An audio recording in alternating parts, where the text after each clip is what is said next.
She stood in his doorway at midnight, soaked by rain, and carrying secrets that had been buried for 3 years. His ex-wife's sister. The woman he'd blamed. The woman who knew why Rachel really left. And it wasn't what Evan Brooks had spent 1,000 sleepless nights believing. One envelope, one truth. And everything he thought he knew about love, betrayal, and sacrifice was about to shatter into pieces he'd never be able to put back together the same way. If you want to follow this emotional journey to the very end, hit that like button and comment your city below. I want to see how far this story travels around the world. The rain had been falling for 6 hours straight, the kind of relentless downpour that turned the streets of Millbrook, Ohio into rivers and made the old Victorian houses groan under the weight of water.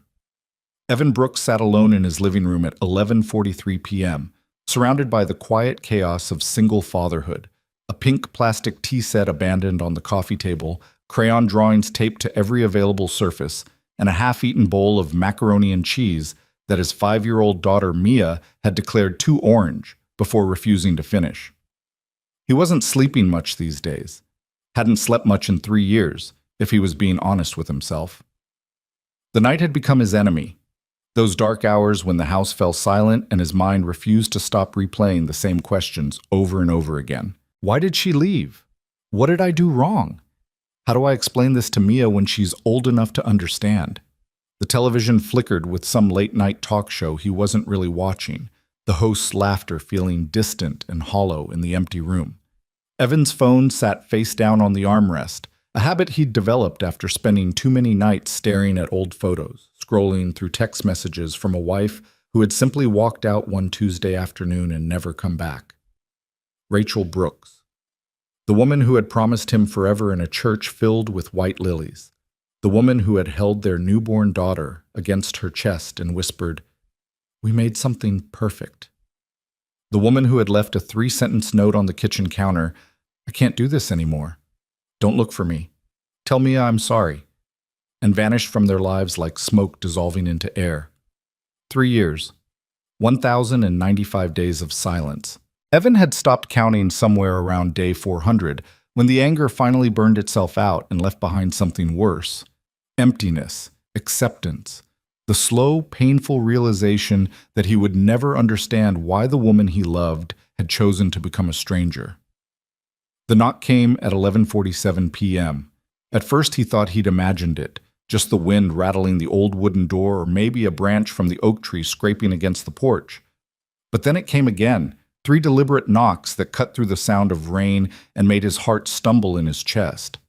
No one knocked on doors at midnight, not in Millbrook, not unless something was wrong.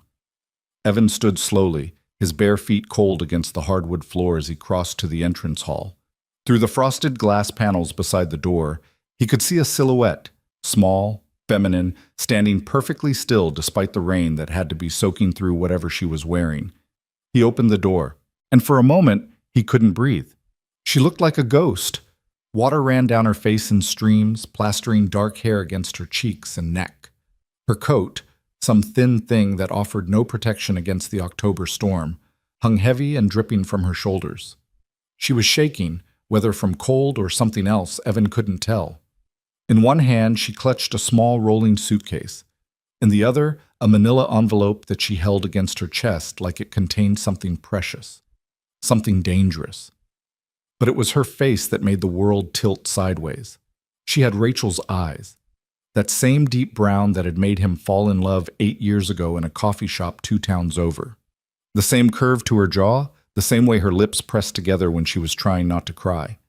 Lena Carter, his ex-wife's younger sister, the woman who had stood at their wedding and given a toast about forever. The woman who had been at the hospital when Mia was born, crying happy tears and promising to be the best aunt in the world. The woman who had stopped answering his calls after Rachel left, who had become just another person shaped like absence in his fractured life. "Lena?" His voice came out rough, unused. "What are you— It's almost midnight. What's wrong?" She opened her mouth, then closed it again. Water dripped from her chin onto the porch. Behind her, lightning split the sky, illuminating the empty street and the row of dark houses where his neighbors slept peacefully, unaware that something was breaking apart just a few yards away. "Can I come in?" Her voice was barely audible over the rain. Please, Evan, I know I have no right to be here. I know you probably hate me, but I need... She stopped, swallowed hard. There's something you need to know, something I should have told you 3 years ago. Every instinct told him to close the door, to protect himself from whatever new wound this woman had brought to his doorstep. He had built walls around his heart, brick by brick, until he was certain nothing could hurt him again. He had convinced himself that the past was the past, that whatever secrets Rachel and her family were keeping couldn't touch him anymore. But then he looked at the envelope in her hand, saw the way her fingers trembled as she held it, and he knew, with the kind of certainty that lives in the gut rather than the mind, that whatever was inside that envelope was going to change everything. He stepped aside. Lena crossed the threshold like someone entering a church, hesitant, reverent, afraid. Water pooled around her feet on the hallway rug that Mia had picked out last spring, the one with cartoon elephants holding umbrellas. The irony wasn't lost on Evan. "Let me get you a towel," he said, "because that was what you did when someone showed up at your house soaking wet, even if that someone was connected to the worst pain of your life. And maybe some dry clothes, Rachel's..." He stopped, cleared his throat. "I donated her things, but I might have something that would fit. I don't need dry clothes." Lena's voice was steadier now, though her hands still shook. "I need you to sit down and listen. And I need you to let me finish before you say anything, because if you interrupt me, I'm not sure I'll have the courage to start again." Evan led her into the living room, moving the tea set aside to make room on the couch. He didn't sit. He couldn't. Instead, he stood by the window, watching the rain streak down the glass and trying to prepare himself for whatever was coming. Lena remained standing too, the envelope still pressed against her chest. In the soft lamplight, he could see how exhausted she looked. Dark circles under her eyes, a hollowness to her cheeks that hadn't been there 3 years ago. She had aged in ways that went beyond the simple passage of time.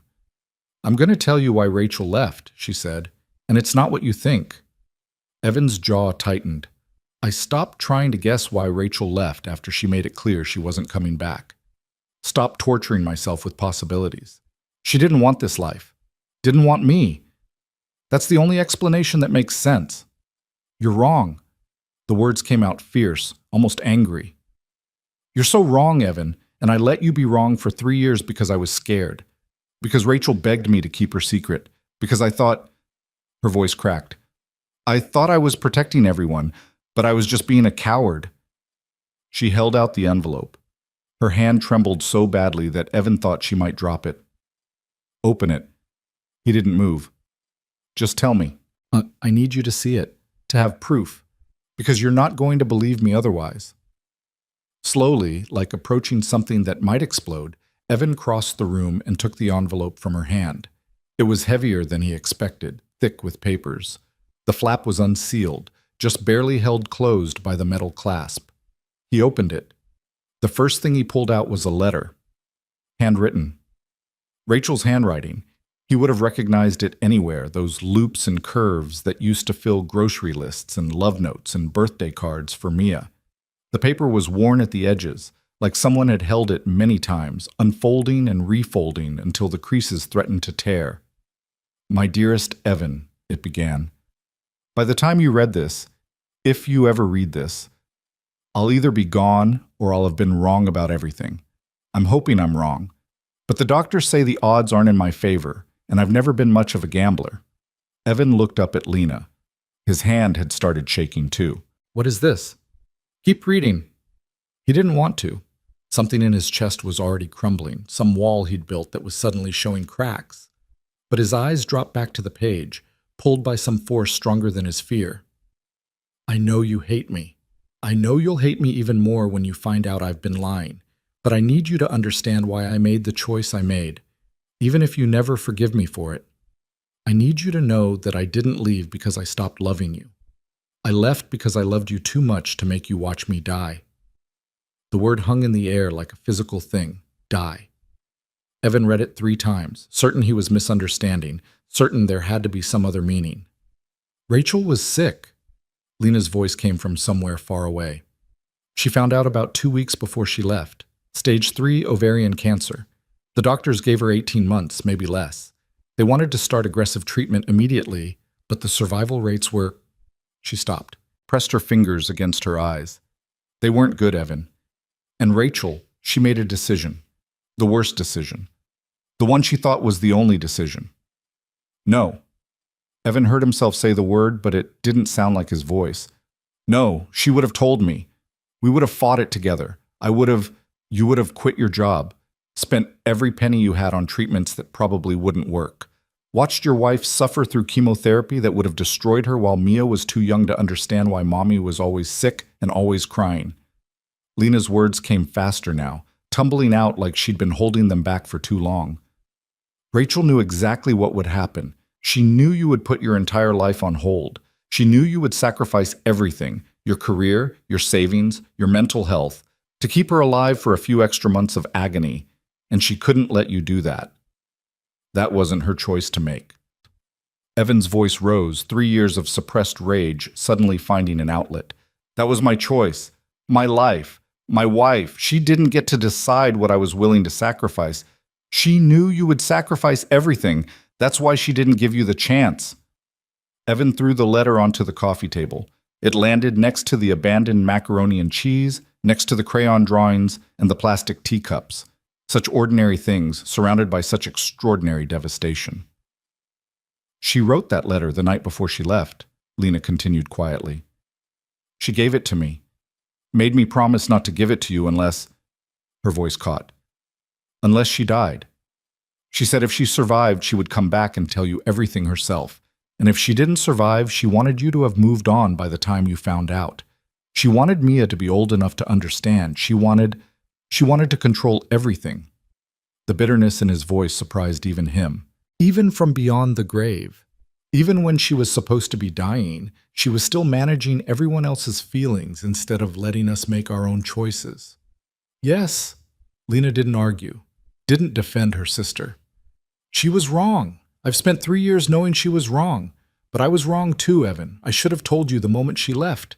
I should have broken my promise. But she was my sister, and she was dying, and I thought... She stopped, wiped tears from her cheeks with the back of her hand. I thought I was honoring her last wish. Evan stared at the envelope still in his hands. There was more inside. He could feel the weight of it. More papers. More truths waiting to explode.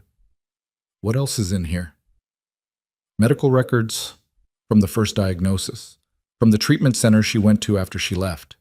Clinic in Arizona that specializes in alternative therapies combined with traditional oncology.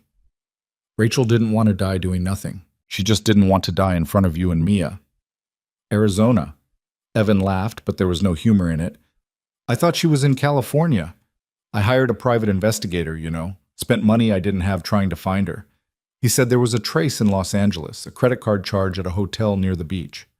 I imagined her living some new life out there, meeting someone else, being happy while I was here trying to explain to our daughter why mommy wasn't coming home. She was never in California. The Los Angeles thing was intentional. She used her credit card there once, then cut it up. She wanted you to stop looking. She wanted you to think she was fine so you would stop hoping. Stop hoping. Evan repeated the words like they were foreign. She wanted me to stop hoping. She wanted you to let her go. Lena stepped closer, her wet clothes leaving a trail of water on the floor. She wanted you to hate her, Evan. She thought it would be easier for you and Mia if you believed she was selfish and cruel instead of sick and scared. She thought hate would heal faster than grief. Evan sank onto the couch. His legs simply refused to hold him anymore. The tea set rattled as his weight shifted the cushions, plastic cups tumbling onto the floor with a soft clatter that seemed absurdly loud in the silence. Is she dead? The question came out barely above a whisper. Is that why you're here? To tell me that my wife has been dead and I didn't even know? Lena sat down across from him, her wet coat squeaking against the leather armchair that had been Rachel's favorite reading spot. For a long moment, she didn't answer. Just looked at him with those eyes that were so much like her sister's, filled with something that looked like hope and fear and guilt all twisted together. No. The words seemed to hang suspended between them. Rachel isn't dead. She's in a hospital in Columbus. She survived much longer than anyone expected. The Arizona treatment worked better than the doctors predicted. She went into remission for almost a year, came back to Ohio, tried to figure out how to tell you the truth. Lena paused. Then she relapsed. Evan felt the room spin. She's been in Ohio? She's been here, and she was too ashamed and too scared. And by the time she worked up the courage to contact you, the cancer had come back, more aggressive this time. She's been in treatment for 8 months. The doctors are... Lena's voice faded. They're saying it could go either way, but she's running out of time to wait, and she wants... Evan, she's asking to see you and Mia. The request hit him like a physical blow. After everything, the abandonment, the silence, the 3 years of struggling to raise their daughter alone while carrying the weight of a betrayal that turned out not to be betrayal at all, Rachel wanted to see them. Rachel was alive and sick and asking for the family she had walked away from. I don't know what to feel. Evan heard himself say the words, distant and strange. I spent so long being angry. Then I spent so long being empty. Now you're telling me everything I believed was wrong. And I can't. You don't have to feel anything right now. Lena's voice was gentle. You don't have to make any decisions tonight. I couldn't keep the secret anymore. I couldn't let you go on thinking she abandoned you out of indifference when the truth was the opposite. She left because she loved you, because she loved Mia, because she thought dying alone was better than making you watch her die. That's not love. Evan's voice broke on the word. That's fear. That's cowardice. That's making choices for people without giving them a voice. Yes, Lena agreed again. It was all of those things. Rachel knows that now. She's known it for a while. But back then, when she was terrified and the doctors were using words like terminal and palliative care, she couldn't see any other way. She thought she was being strong. She thought she was protecting you. Evan pulled the rest of the contents from the envelope with hands that no longer felt connected to his body.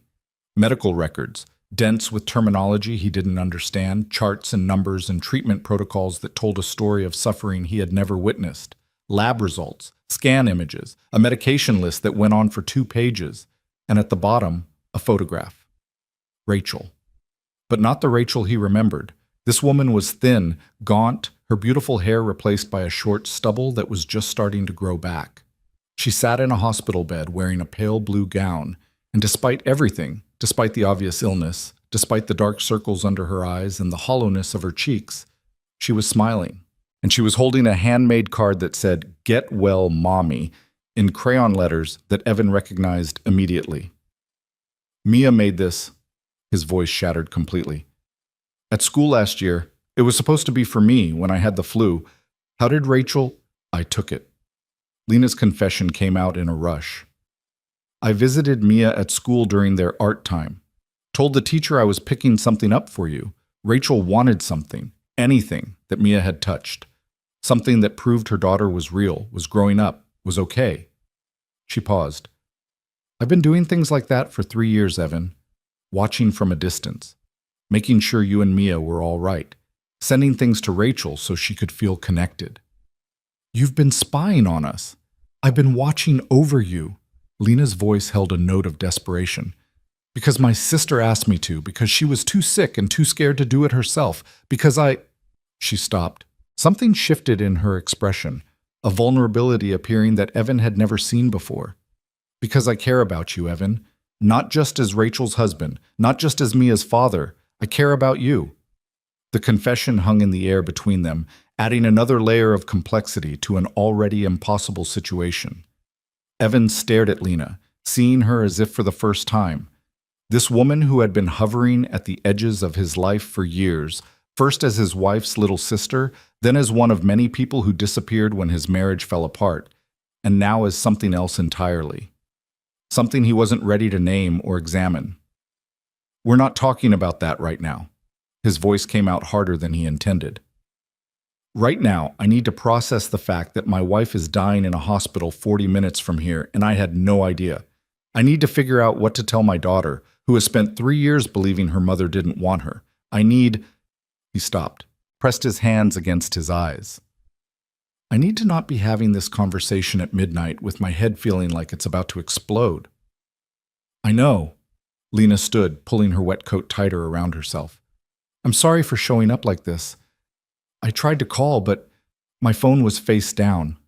I know, so I drove from Columbus in the storm because I couldn't wait another day. Rachel is asking for you and Mia, and the doctors aren't sure how much time. Her voice caught again.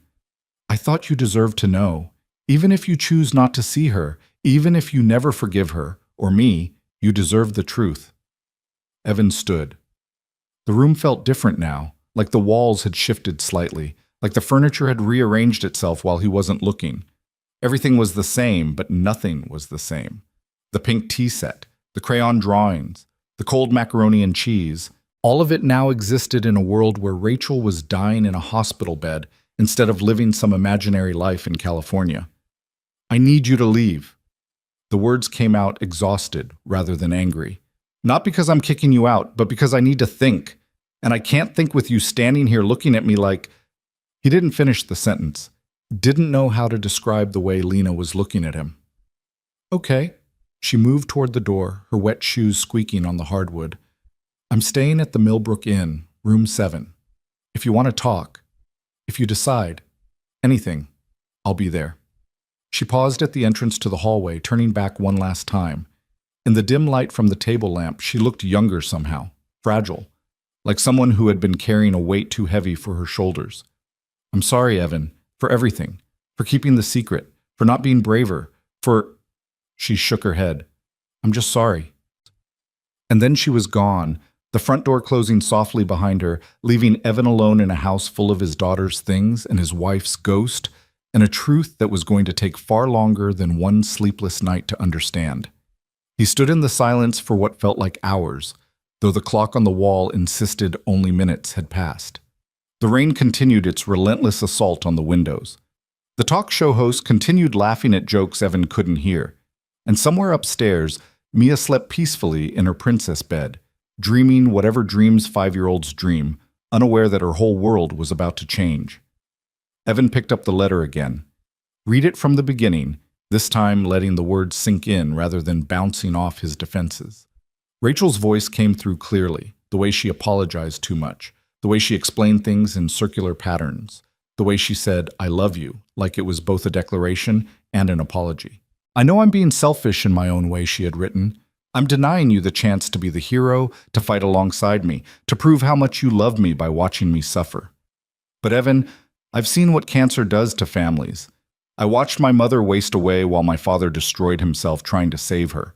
I watched Lena become a ghost at 15, haunted by hospital rooms and morphine drips and the sound of machines breathing for someone who couldn't breathe for herself. I won't do that to you. I won't do that to Mia. Even if it means you hate me forever, at least you'll hate someone who walked away whole instead of grieving someone who died in pieces. He set the letter down on top of the medical records, on top of the lab results and the scan images and the photograph of a woman he no longer recognized. Then he walked upstairs. Mia's door was painted with butterflies, a weekend project from last summer that had ended with more paint on Evan's clothes than on the wood. He pushed it open slowly, letting the light from the hallway fall across her sleeping form. She looked so much like Rachel. The same curve of her nose, the same way her lips parted slightly when she slept, the same dark hair spread across her pillow like something from a fairy tale. Evan had spent 3 years looking at his daughter and seeing echoes of the woman who left them. He had never resented Mia for it, had never been capable of resenting her for anything, but the reminders had been constant, small daggers that stabbed at him during bedtime stories and breakfast arguments and school pickup lines. Now those echoes meant something different. They weren't reminders of abandonment. They were connections to a woman who was still alive, still fighting, still hoping to see the daughter she had walked away from in a misguided attempt at protection. I don't know what to do, baby girl, Evan whispered into the darkness. I don't know how to tell you that Mommy didn't leave because she didn't love you. I don't know how to explain that sometimes grown-ups make terrible choices because they're scared, and sometimes love looks like abandonment because it's too afraid to look like anything else. Mia stirred in her sleep, mumbling something about unicorns and ice cream before settling back into deeper dreams. Evan closed the door and walked back downstairs. He spent the rest of the night at the kitchen table, surrounded by the contents of Lena's envelope. He read every medical record, every doctor's note, every treatment summary. He traced Rachel's journey through diagnosis and despair, through a cross-country escape to a clinic in the Arizona desert, through remission and hope and eventual relapse. He read the letters she had written but never sent, dozens of them, addressed to him and Mia, chronicling her struggle with the decision she had made. Some were angry, some were apologetic. Some were just stream of consciousness ramblings from a woman who was sick and scared and desperately lonely. "I saw you today," one letter began. "At the grocery store. You were buying that cereal Mia likes, the one with the cartoon rabbit on the box. You looked tired. You looked like you weren't sleeping. I wanted to walk up to you, to touch your face, to tell you everything, but I couldn't make my feet move. I couldn't find the words, so I hid behind the bread aisle like a coward and watched you leave, and then I sat in my car and cried for an hour." Another letter, dated 6 months later. "Mia started kindergarten today. Lena sent me pictures. She's so big now. When did she get so big? I remember when she fit in the crook of my arm, when her whole hand could wrap around my finger. Now she's wearing a backpack shaped like a ladybug and smiling for the camera in front of a building I've never seen. I should be there. I should be crying happy tears and embarrassing her with too many photographs. Instead, I'm in a hospital room in Columbus, watching my white blood cell count and wondering if I'll live long enough to see her graduate elementary school." By the time dawn began lightening the sky outside the kitchen window, Evan had cried more than he had in 3 years combined. He had raged and cursed and thrown things at walls. He had apologized to an empty room, speaking words meant for a woman who wasn't there to hear them. And slowly, painfully, he had begun to understand. Rachel had been wrong. That was undeniable. She had made a choice that robbed him of agency, that denied him the chance to stand beside his wife during the hardest battle of her life. She had put her fear above his love, her need to control above his right to choose. But she had also been dying. She had been 29 years old, with a 2-year-old daughter and a husband she adored, and doctors had told her she probably wouldn't see 30. In that moment of terror, she had reached for the only weapon she had, sacrifice. The same instinct that made people throw themselves in front of bullets to protect the ones they loved. It didn't make it right. It didn't make it okay. But it made it something other than abandonment. The sun was fully up when Evan finally moved from the kitchen table. His eyes burned from exhaustion and tears. His body ached from sitting too long in a hard wooden chair. His mind felt stuffed with cotton, too full of new information to process anything else. But through the fog of fatigue, one thought emerged with crystalline clarity. He needed to see Rachel, not for her sake, though she was dying and asking for him, not even for his own sake, though 3 years of questions deserved answers. He needed to do it for Mia, because upstairs, sleeping beneath butterfly-painted doors, was a little girl who believed her mother had chosen not to love her. And whatever else Rachel had done wrong, that lie, the one Evan had inadvertently helped create by never pushing harder for answers, could not be allowed to stand. Mia deserved to know that her mother loved her enough to leave, thinking it was the only way to protect her. It was a twisted kind of love, a broken kind of love, but it was love nonetheless. And that truth, however painful, was better than the alternative. Evan picked up his phone from where it had sat, ignored all night. His thumb hovered over the screen for a long moment before he typed a message to a number he still had saved, despite everything, in his contacts. "Lena, I need to see her. Tell me where to go." The response came within seconds, as if she had been waiting with her phone clutched in her hand. "I'll take you there. Just tell me when." Evan looked up the stairs toward the room where his daughter still slept, innocent of the earthquake that was about to reshape her world. "Tomorrow," he typed back. "I need one more day to figure out what to say." "I understand," Lena replied. "I'll be ready."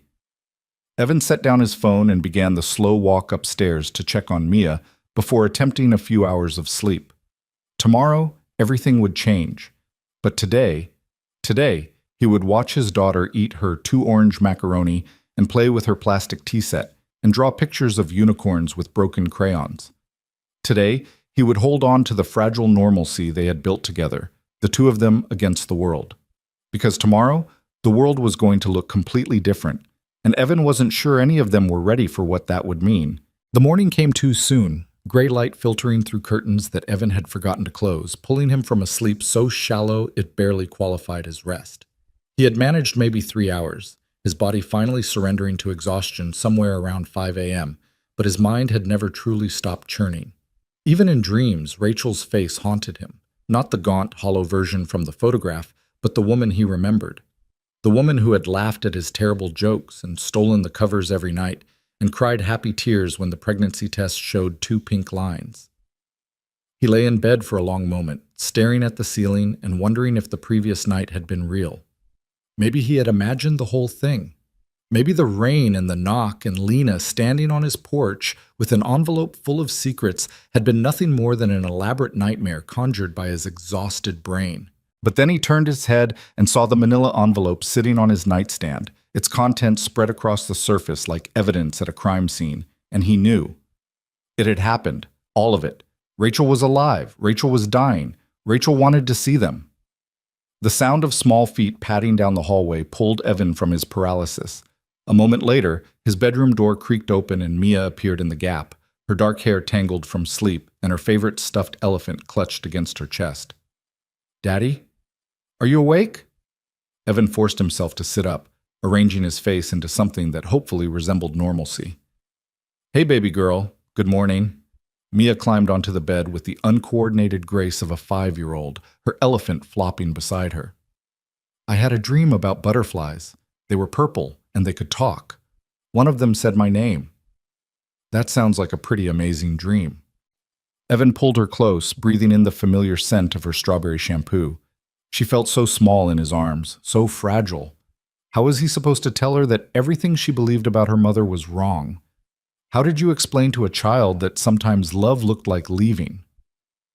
"Can we have pancakes?" Mia asked, already moving on from butterflies to more pressing concerns.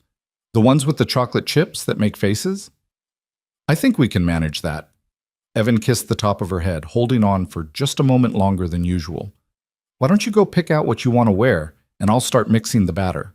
Mia bounced off the bed with the boundless energy that seemed to fuel all children before 7 a.m. and disappeared down the hallway, already chattering to her elephant about important decisions regarding purple versus pink dresses. Evan watched her go, his heart aching with a love so fierce it felt like it might crack his ribs. She deserved the truth. But she also deserved chocolate chip pancakes and arguments about dresses and one more morning of innocent normalcy before her world shifted on its axis. Evan gathered the contents of the envelope and locked them in the drawer of his nightstand. Then he went downstairs to make breakfast, moving through the motions of fatherhood like a man walking through water. The day passed in a blur of ordinary moments that felt extraordinary only because Evan knew they were numbered. He watched Mia arrange her stuffed animals for a tea party, assigning voices and personalities to each one with the serious concentration of a theater director. He helped her build a tower of blocks that reached almost to her waist before it inevitably toppled, sending colorful wooden cubes scattering across the living room floor. He read her favorite book 3 times in a row because she insisted the characters needed to hear their story again. And through it all, he thought about Rachel. He thought about the woman who had sat in this same living room, pregnant and glowing, planning the nursery colors and arguing good-naturedly about baby names.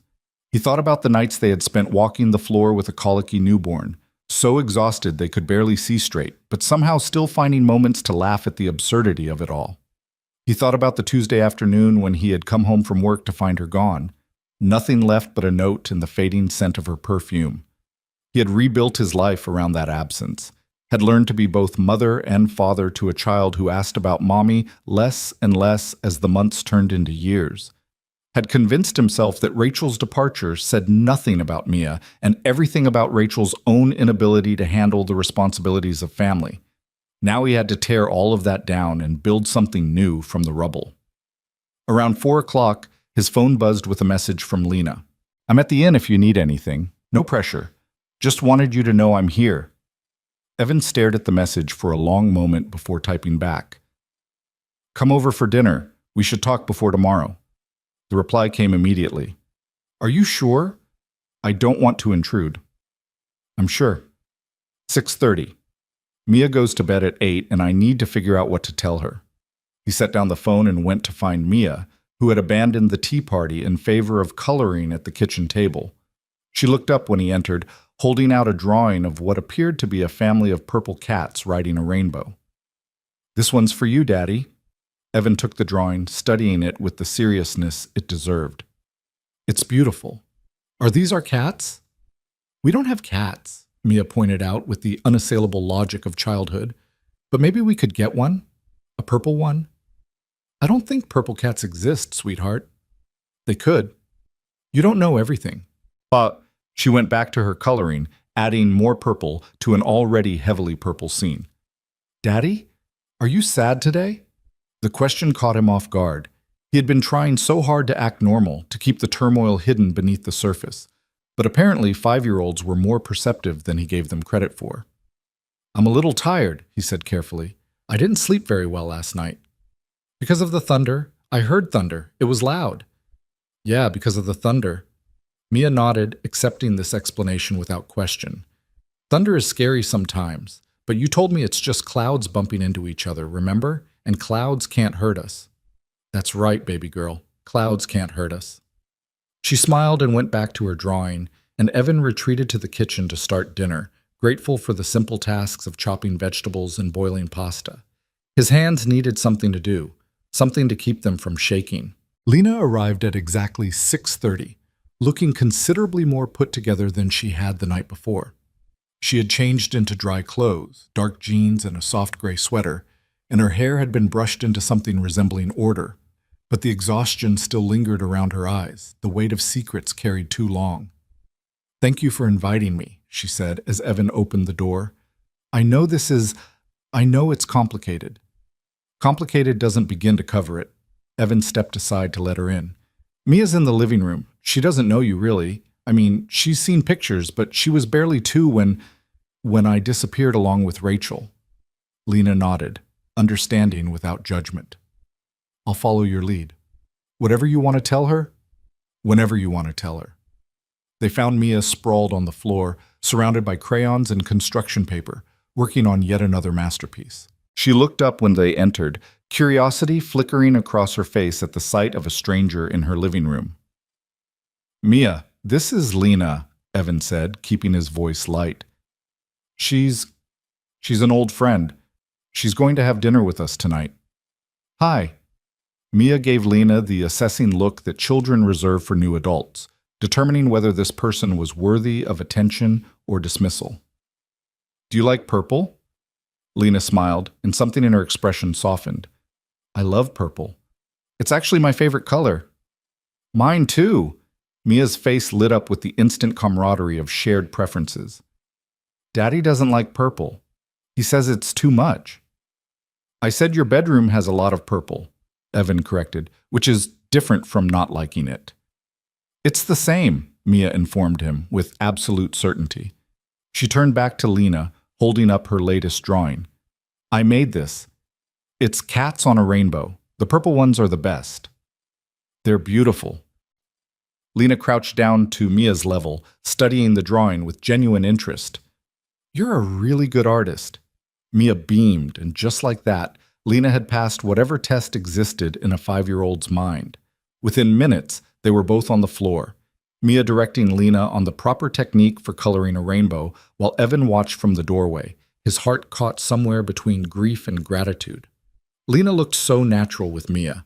She asked the right questions, laughed at the right moments, treated Mia's observations about cats and colors with the seriousness they deserved. It struck Evan that this was what Mia had been missing.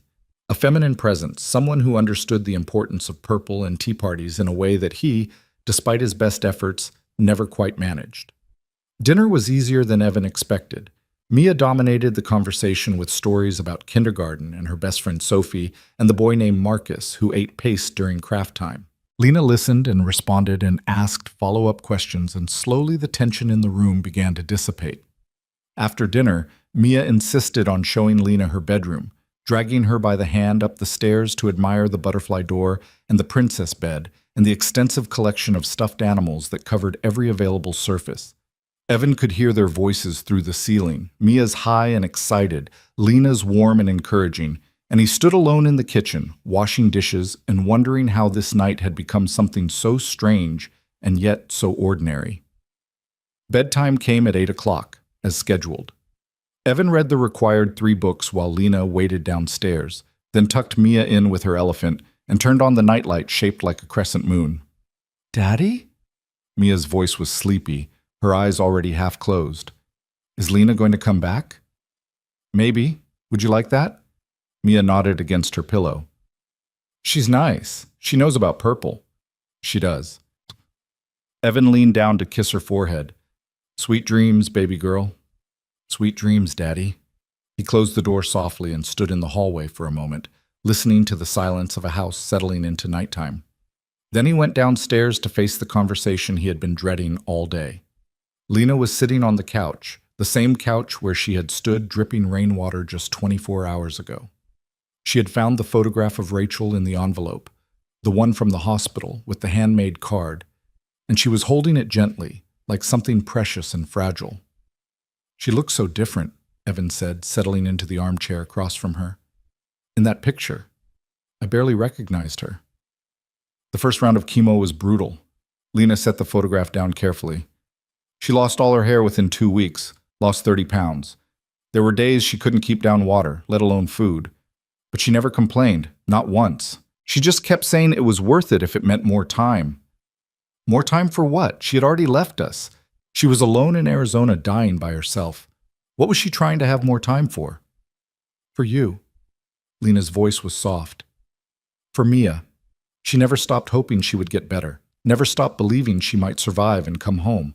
The whole time she was sick, she was planning her return. What she would say. How she would explain.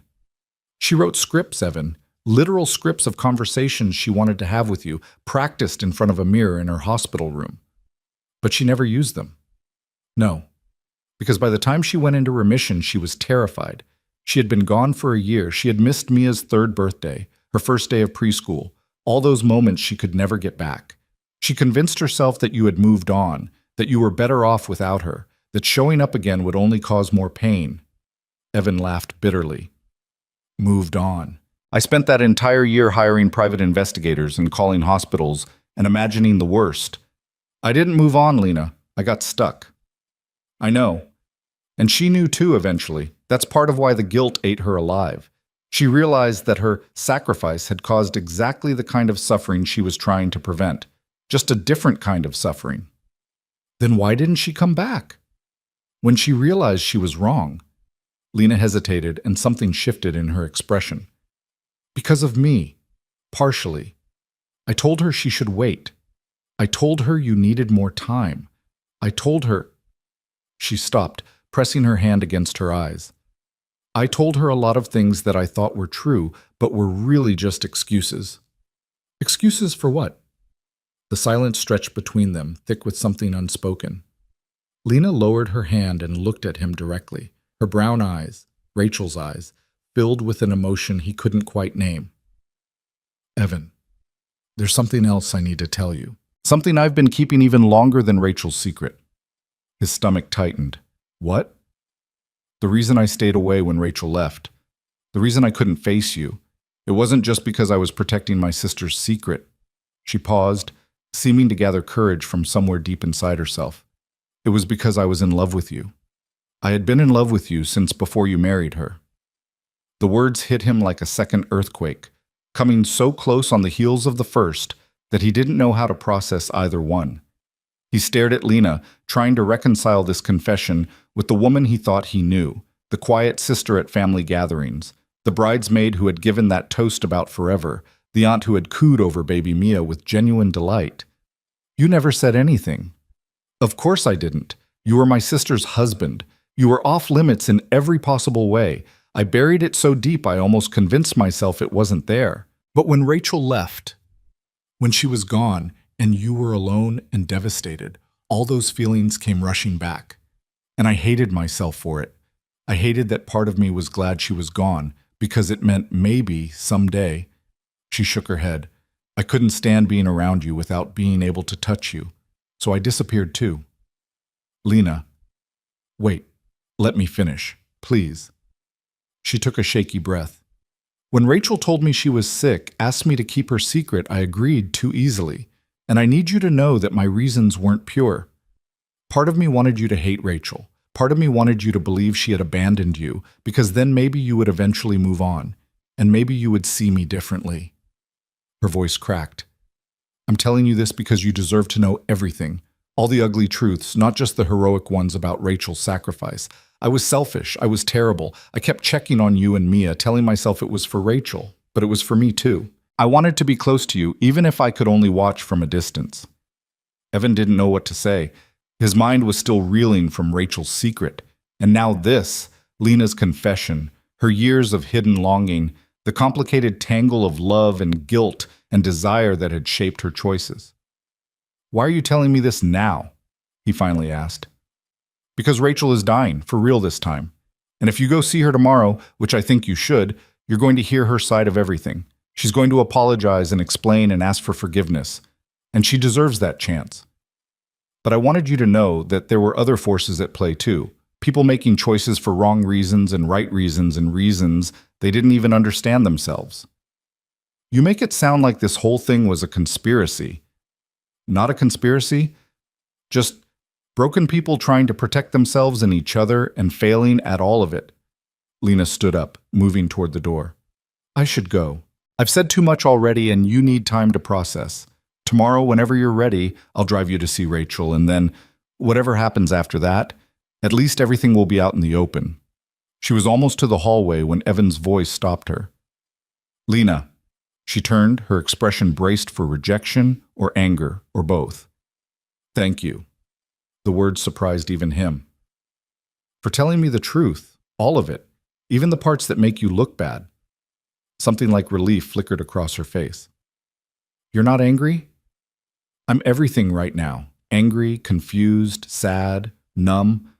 I don't know what I'm supposed to feel about any of this, Rachel's secret, your confession, any of it. But I know that hiding things is what got us into this mess. So thank you for not hiding anymore. She nodded, blinking back tears. I'll see you tomorrow, Evan. Tomorrow. He heard the front door close, then the sound of her car starting and pulling away. Then silence, settling over the house like a blanket. Evan sat alone in the living room, surrounded by his daughter's drawings and toys, processing everything he had learned in the past 24 hours. His wife had left because she was dying, not because she stopped loving him. His sister-in-law had been in love with him for years, watching from the shadows, carrying guilt and desire in equal measure. And tomorrow, he would have to walk into a hospital room and face the woman who had shattered his heart in an attempt to protect it. Life, he thought, was far more complicated than the simple narratives people told themselves. Rachel wasn't just a victim of disease or a coward who ran away. She was both, and more. Lena wasn't just a loyal sister or a woman harboring an inappropriate crush. She was both, and more. And Evan himself wasn't just a betrayed husband or a devoted father. He was both, and more. The only thing that seemed simple was Mia, asleep upstairs with her elephant and her butterfly door and her uncomplicated belief that purple cats could exist if you wanted them badly enough. She was the reason Evan was going to the hospital tomorrow. She was the reason any of this mattered. Because whatever had happened between the adults in this tangled story, Mia deserved a mother who loved her. Even if that mother had been absent for 3 years, even if that mother was dying in a hospital bed, every child deserves to know they were wanted. Evan turned off the lights and climbed the stairs, pausing outside Mia's room to listen to her soft breathing. Then he went to his own room, lay down on his bed fully clothed, and stared at the ceiling until exhaustion finally pulled him under. Tomorrow would be the hardest day of his life, but he was ready to face it. The drive to Columbus the next morning was quiet. The silence in Lena's car broken only by the occasional direction from her phone's GPS and the hum of tires against highway asphalt. Evan had left Mia with his neighbor, a retired teacher named Mrs. Patterson, who had become an unofficial grandmother figure over the past 3 years. He had told Mia he had important errands to run, but would be back before dinner. It wasn't exactly a lie. It just wasn't the truth either. He watched the Ohio landscape scroll past the window, fields and farms and billboards advertising things he couldn't bring himself to focus on. His mind kept circling back to the same questions, the same doubts, the same mixture of anger and longing that had kept him awake most of the night. You don't have to say anything when we get there. Lena's voice broke the silence. If you want, you can just see her, be in the same room. Sometimes that's enough. I have 3 years' worth of things to say. I just don't know which ones to start with. She's prepared for whatever you bring, the anger, the questions, all of it. She's been preparing for this conversation for a long time. Practicing her scripts in front of mirrors, like Evan said, remembering what Lena had told him. Yeah, though I doubt any script survives contact with reality. They pulled into the hospital parking lot just after 10 a.m. The building was large and modern, all glass and steel, nothing like the small community hospital in Millbrook where Mia had been born. Evan sat in the parked car for a long moment, staring at the entrance and trying to convince his legs to move. "She's in the oncology wing," Lena said softly. "Room 412. I can walk you there or I can wait here. Whatever you need. Walk me there. But then, I think I need to go in alone." They entered the hospital together, passing through automatic doors into a lobby that smelled of antiseptic and flowers. Lena led the way through corridors that all looked the same, past nurses' stations and supply closets and rooms with partially open doors revealing glimpses of other patients, other stories. Room 412 was at the end of a long hallway, its door closed. Lena stopped a few feet away, giving Evan space. "I'll be in the waiting area down the hall," she said. "Take as long as you need." Evan nodded, his throat too tight for words. He watched Lena walk away, then turned to face the door that stood between him and his dying wife. His hand trembled as he reached for the handle. He pushed it open. The room was smaller than he expected, filled with soft light from a window overlooking a courtyard. Medical equipment surrounded a single bed, monitors beeping quietly, IV bags hanging like translucent fruit from metal poles. And in the center of it all, propped against pillows with a book lying open on her lap, was Rachel. She looked up when he entered, and for one frozen moment, neither of them moved. She had changed since the photograph Lena had shown him. Her hair had grown back. Not much, just a thin layer of dark fuzz covering her scalp. And she had regained some weight, though her cheeks were still hollow, and her collarbone jutted sharply beneath the hospital gown. But her eyes were the same. Those deep brown eyes that had looked at him across a crowded coffee shop 8 years ago and made him believe in love at first sight. Evan. His name came out like a prayer, like something sacred and fragile. "You came. You asked me to." His voice sounded strange in his own ears, flat and distant. "Lena said you wanted to see me." "I didn't think you would." Rachel's hands clutched at the blanket covering her legs, her knuckles white with tension. "After everything I did, I wouldn't have blamed you for refusing." Evan didn't move from the doorway. He couldn't. His body seemed to have locked into place, unable to carry him closer to this woman who was simultaneously his wife and a stranger. 3 years, he said. 3 years, Rachel. Do you have any idea what that was like? Waking up every morning wondering what I did wrong, trying to explain to our daughter why her mommy wasn't coming home? I know. Tears streamed down Rachel's face, but she didn't try to wipe them away. I know, Evan. I've played it out in my head 1,000 times. Every holiday I missed, every birthday, every scraped knee and bad dream and bedtime story. I know exactly what I took from you and Mia, and I know I can never make it right. Then why? The question exploded out of him with more force than he intended. Why did you leave? Why didn't you tell me you were sick? We could have faced it together. That's what marriage is, facing things together. I know that now. I knew it then too, somewhere deep down, but I was so scared, Evan. Not of dying. I was scared of the way you would look at me when I couldn't get out of bed. Scared of Mia seeing me attached to machines, throwing up, losing my hair, becoming someone other than the mommy she knew. Rachel's voice broke. My mother died of cancer when I was Lena's age.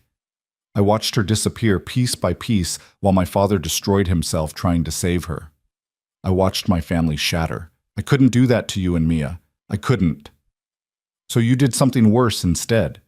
Evan finally forced his legs to move, crossing to the chair beside her bed, but not sitting down. You let us think you left because you didn't love us. You let Mia grow up believing her mother abandoned her. I thought it would be easier. I thought... Rachel shook her head, a bitter laugh escaping her lips.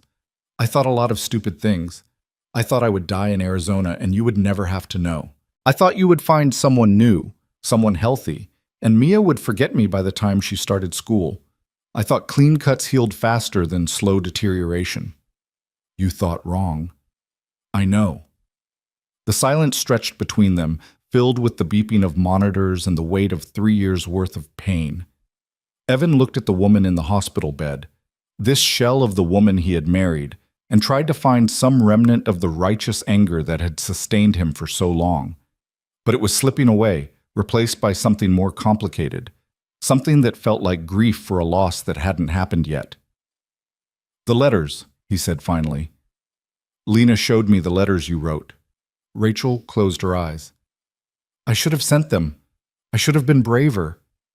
You should have come home. The moment you went into remission, you should have come home." "I tried." Her eyes opened, red-rimmed and desperate. "I drove to Millbrook, twice. I sat in my car outside our house and watched you and Mia through the windows. I saw you teaching her to ride her tricycle. I saw you reading to her before bed. And I couldn't make myself knock on the door, because by then I had been gone so long. By then, you had figured out how to be a family without me. I convinced myself that showing up would only break something that had finally started to heal."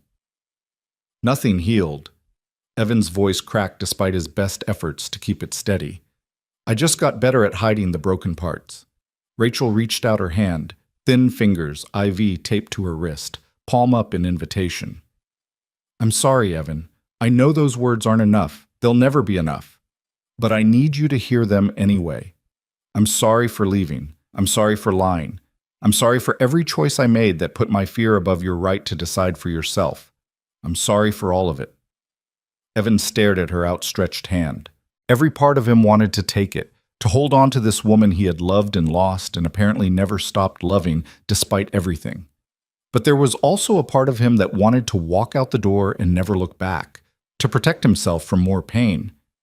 In the end, it wasn't his own needs that decided him. It was the image of Mia, sleeping under her butterfly door, surrounded by purple drawings and stuffed animals and dreams about cats on rainbows. Mia, who deserved to know her mother. Mia, who needed to understand that she had never been unwanted. Evan sat down and took Rachel's hand. Her fingers closed around his with surprising strength, gripping tight, as if she was afraid he might disappear. And maybe she was. Maybe after 3 years of self-imposed exile, she couldn't quite believe he was really here. "Mia?" Rachel whispered. "Is she—" "Tell me about her. Tell me everything." And despite the anger still simmering beneath his skin, despite the betrayal and the confusion and the overwhelming complexity of this moment, Evan found himself talking. He told Rachel about Mia's obsession with purple, her best friend Sophie, her conviction that cats should come in more colors. He told her about the butterfly door they had painted together and the macaroni and cheese that was always too orange. He told her about bedtime stories and tea parties and the way Mia's laugh sounded like joy distilled into pure sound. Rachel listened with tears streaming down her face, hungry for every detail, memorizing this portrait of the daughter she had missed. And somewhere in the telling, something shifted between them. Not forgiveness. That would take longer, might take forever, might never fully arrive. But something softer. Something like the beginning of understanding. They talked for 3 hours. About Mia, about the past, about the treatment Rachel was undergoing, and the uncertain prognosis the doctors had given. About what they both wanted for their daughter's future, regardless of how much of that future Rachel would get to see. When Evan finally emerged from room 412, emotionally exhausted and oddly hollow, he found Lena waiting in the hallway where she had promised to be. "How did it go?" she asked softly. Evan thought about the question, about everything that had passed between him and Rachel, about the hand he had held and the tears they had both shed and the conversation still left to have. "It was a start," he said finally. "Just a start." Lena nodded, understanding without needing more explanation. "And Mia, are you going to bring her?" Evan looked back at the closed door of room 412, behind which his wife lay dying from a disease she had tried to fight alone. A woman who had made terrible choices for reasons that felt almost understandable now that he knew the full story. A mother who desperately wanted to see the daughter she had lost. "Yes," he said, "tomorrow. I'm going to bring her tomorrow." Because whatever else had been broken between them, Mia deserved the chance to know her mother loved her, and Rachel deserved the chance to prove it while there was still time. The drive home from Columbus felt longer than the drive there, though the miles were exactly the same. Evan sat in the passenger seat of Lena's car, watching the highway markers pass without really seeing them, his mind still in room 412 with the woman he had once promised to love in sickness and in health. He had kept half that promise without even knowing it, loving her through an illness she had hidden from him, grieving a loss that had not been the kind of loss he imagined. Lena drove in silence, seeming to understand that Evan needed space to process. The radio played softly, some song about homecoming that felt too on the nose for the moment, and after a few minutes she reached over and turned it off entirely. "Thank you," Evan said, the first words either of them had spoken since leaving the hospital parking lot. "For driving, for everything, really. I don't think I could have done this alone." "You shouldn't have had to do any of this." Lena's voice was quiet but firm. "You shouldn't have spent 3 years in the dark. That's on me as much as it's on Rachel." Evan turned to look at her profile, the way her jaw set with determination even as guilt shadowed her features. She was so different from Rachel in many ways, steadier, more grounded, less prone to the dramatic gestures that had defined his wife. But in that moment, the family resemblance was unmistakable. The same stubborn set of the chin, the same way of carrying weight on her shoulders without complaint. "Can I ask you something?" he said. "Anything." "Last night, when you told me about—" He paused, searching for the right words. "About your feelings. How long has that been going on? Really?" Lena's hands tightened on the steering wheel, her knuckles going white for just a moment before relaxing. "Since your wedding. Maybe before. I'm not sure exactly when it started. One day you were just Rachel's boyfriend, and then suddenly you were this person I couldn't stop thinking about. The way you laughed at her jokes even when they weren't funny. The way you looked at her like she was the only person in the room. I wanted someone to look at me like that. And then I realized I wanted you specifically to look at me like that. And then I hated myself for wanting something that belonged to my sister. You never showed any sign. I got very good at hiding." A bitter smile crossed her face. "It's a family trait, apparently. Rachel hid her cancer. I hid my feelings. We're both world-class pretenders. And now that everything's out in the open?" Lena was quiet for a long moment, the highway stretching ahead of them in a gray ribbon. When she finally spoke, her voice was barely above a whisper. "Now, I don't know what I want. Or I do know, but I know I don't deserve it. You just spent the morning reconnecting with your dying wife. This isn't the time for me to be talking about feelings that I've already admitted were selfish from the start." "Maybe not," Evan agreed, "but I'd rather have honesty than more secrets, even uncomfortable honesty." They drove in silence for another few miles, passing exits for towns with names Evan had never heard of, places where people were living their ordinary lives without any idea that a car was passing through carrying so much complicated history. "When I first started watching over you and Mia," Lena said finally, "I told myself it was for Rachel, that I was just her eyes and ears, keeping tabs on her family because she couldn't do it herself. But that was a lie. I went to Mia's school more often than I needed to. I drove past your house at night just to see if the lights were on. I collected information about your life, like someone collecting evidence of something precious. That sounds creepy." "I know. It sounds creepy because it was creepy." She shook her head, frustration coloring her voice. "I was in love with a man I couldn't have, and I found ways to be near him that didn't require me to actually face my feelings. It was cowardly and strange, and I'm not proud of any of it." Evan considered this confession, turning it over in his mind like a stone he'd found on a beach. There was something unsettling about the idea of being watched without his knowledge, of his life being documented by someone he thought had simply disappeared. But there was also something else underneath the discomfort, a strange kind of gratitude. "You looked out for us," he said slowly. "Even if your motives were complicated, you looked out for us when no one else was. I shouldn't get credit for that. I did it for selfish reasons. Maybe the reasons matter less than the actions." Evan wasn't sure he believed that entirely, but he said it anyway, testing the idea against his own sense of right and wrong. "You could have just disappeared like Rachel did. Cut us off completely, moved on with your life. But you didn't. You stayed connected, even if the connection was hidden." Lena didn't respond, but he saw something shift in her expression, a slight loosening of the tension she'd been carrying. They reached Millbrook just after 3 o'clock, the familiar streets a stark contrast to the emotional terrain they'd been navigating all day. Evan directed Lena to Mrs. Patterson's house, where Mia had spent the day surrounded by the elderly woman's collection of cats and the endless patience that seemed to come with retirement. "I should pick her up," Evan said, unbuckling his seatbelt. "Get her home, start figuring out how to explain everything." "Do you want me to come?" Lena's voice was hesitant. "Or I can disappear. Whatever makes this easier for you." Evan paused with his hand on the door handle. The idea of facing the next few hours alone, the conversation with Mia, the explanation of things no 5-year-old should have to understand, felt overwhelming. But bringing Lena into it added another layer of complication. "Come to dinner again," he decided. "Mia liked you, and I think having someone else there might help." Lena nodded, relief and nervousness competing for space on her face. "Okay, what time?" 6. "I need some time to figure out what to say." He got out of the car and walked up Mrs. Patterson's front path, the weight of the day settling more heavily on his shoulders with each step.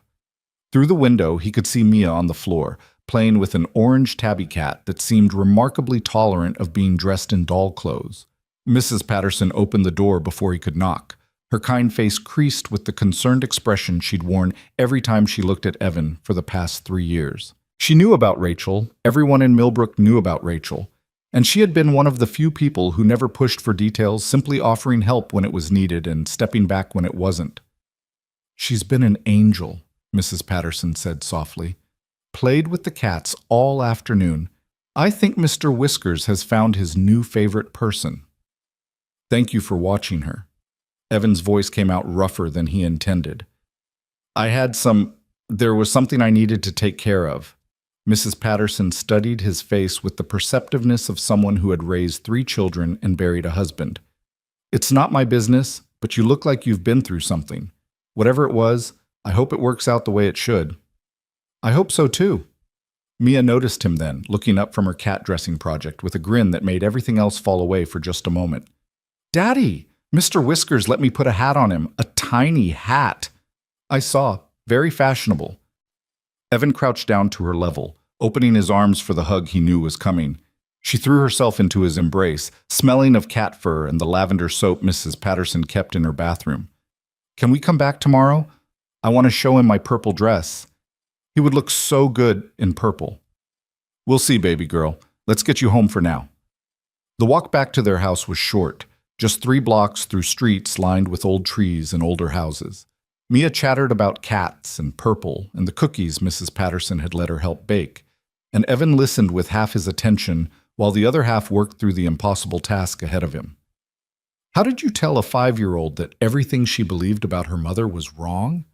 How did you explain sacrifice and fear and the twisted logic of love that makes people run away instead of holding on? He didn't have answers by the time they reached their front door. He suspected he wouldn't have answers even after the conversation was over. Inside, Mia immediately ran to check on her stuffed animals, making sure they hadn't gotten into any trouble while she was gone. Evan stood in the kitchen, staring at the refrigerator without really seeing it, trying to organize his thoughts into something coherent. "Mia," he called finally. "Can you come here for a minute? Daddy needs to talk to you about something." She appeared in the kitchen doorway, her elephant tucked under one arm. "Am I in trouble?" "No, sweetheart, you're not in trouble." He pulled out a chair at the kitchen table and patted his knee. "Come sit with me."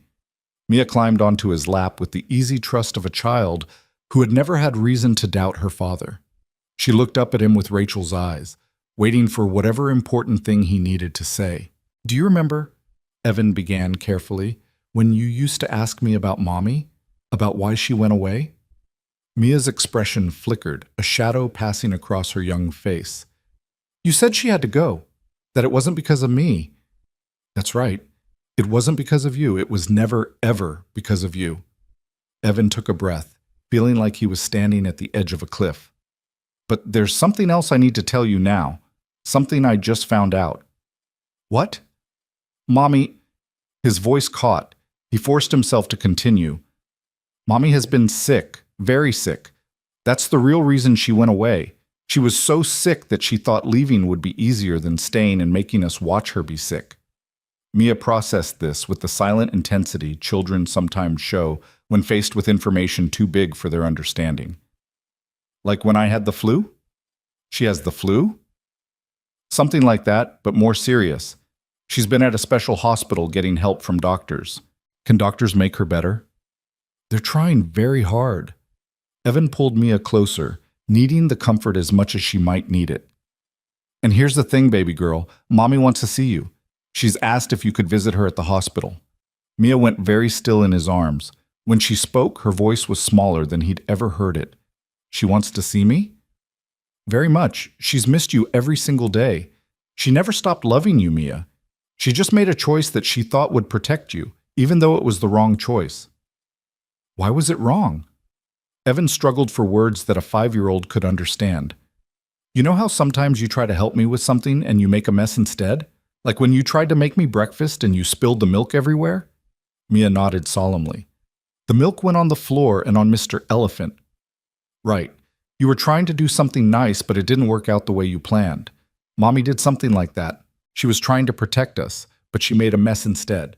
And now she's very sorry about the mess. Is she crying sorry or just saying sorry? The question, in its childish wisdom, cut straight to the heart of things. Evan thought about Rachel in her hospital bed, tears streaming down her face as she talked about the years she'd missed. Crying sorry, he said. Definitely crying sorry. Mia considered this for a long moment, her small fingers playing with the hem of her shirt. Can I bring her a drawing? I made one with purple cats. Despite everything, the exhaustion, the emotional devastation, the impossible complexity of adult relationships, Evan found himself smiling. I think she would love that. Okay. Mia nodded with the decisive air of someone who had made up her mind. I want to see her, but you have to come too, Daddy. I don't want to go alone. I wouldn't dream of letting you go alone. He kissed the top of her head. We'll go together. Tomorrow. Mia wiggled off his lap, apparently satisfied that the serious conversation was over. Can I watch a show before dinner, the one with the dogs? Sure, baby girl, go ahead. He watched her run off to the living room, her elephant bouncing against her side, and marveled at the resilience of children. She had just learned that her mother was alive, sick, and wanted to see her, and within minutes she was asking about television shows and thinking about what drawings to bring. It was either the most beautiful or the most heartbreaking thing he'd ever witnessed. Lena arrived at 6 o'clock as promised, carrying a bottle of wine and a package of crayons she'd picked up on the way. For Mia, she explained, holding out the crayons, I noticed she was running low on purple. Mia's squeal of delight could probably be heard 3 houses away. She immediately abandoned her show to examine the new art supplies, declaring that these were the best purples she'd ever seen. You didn't have to do that, Evan said quietly while Mia spread her treasures across the coffee table. I wanted to. Lena set the wine on the kitchen counter, glancing toward the living room. Did you tell her? Some of it. Enough. She wants to see Rachel tomorrow. Lena let out a breath. That's good. That's really good, Evan. She's going to be so happy. I hope so. He uncorked the wine, pouring 2 glasses with hands that had finally stopped shaking sometime in the past hour. I hope I'm doing the right thing. You're giving a mother and daughter a chance to know each other. That's absolutely the right thing. Dinner was pasta with sauce from a jar, nothing fancy but filling. Mia dominated the conversation again, telling Lena about Mr. Whiskers and the tiny hat and her plans for tomorrow's hospital visit. She had decided to bring not 1 but 3 drawings, and she needed Lena's opinion on which ones were the best. This one has the most purple, Mia explained, holding up a scene that appeared to feature purple cats, purple trees, and a purple sun. But this one has butterflies, and butterflies are very pretty. What if you brought both? Lena suggested. 1 for looking at and 1 for the hospital room. Mia's eyes widened at this revolutionary idea. Can I bring all 3? Absolutely. After dinner, while Mia arranged and rearranged her drawings into the perfect presentation order, Evan and Lena sat at the kitchen table with their wine, speaking in low voices. Rachel asked about you, Evan said, during our conversation. She wanted to know how you were, whether you were happy. Lena's expression tightened. What did you tell her? I said, I didn't know. I told her you'd been carrying a lot of guilt and that you'd finally decided to tell me the truth. Did you tell her about... Lena stopped, the question hanging unfinished in the air. About your confession? No, that's not my story to tell. If you want Rachel to know how you feel, that's between you and her. She probably already knows. Lena stared into her wine glass. She's always been able to read me better than anyone. Even when we were kids, she could tell when I was hiding something. Then why did she ask you to keep her secret? If she knew you had feelings for me, why put you in that position? Because she was desperate, and I was the only person she trusted. Lena's voice carried a weight of old pain. And maybe, I've thought about this a lot. Maybe she wanted me to have a reason to watch over you, like she was giving me permission to be close to you in the only way she could. That's a generous interpretation. Maybe. Or maybe I'm still making excuses for both of us. They sat in silence, the weight of everything unspoken filling the space between them. In the living room, Mia had started singing to herself, some made-up song about purple cats going to the hospital to visit their friends. There's something else, Lena said finally. Something I didn't tell you last night because there was already so much, and I didn't want to overwhelm you. Evan braced himself. It seemed like every conversation now came with revelations attached. What is it? For the past 2 years, I've been helping with more than just watching. The anonymous donor who paid for Mia's preschool tuition, that was me. The Christmas gifts that showed up on your porch with no name, me. The scholarship fund that suddenly appeared at her elementary school. Let me guess. Lena nodded, not quite meeting his eyes. I have a good job, software engineering. I make more money than I need, and I couldn't just sit there watching you struggle when I had the ability to help. So I found ways to help without you knowing.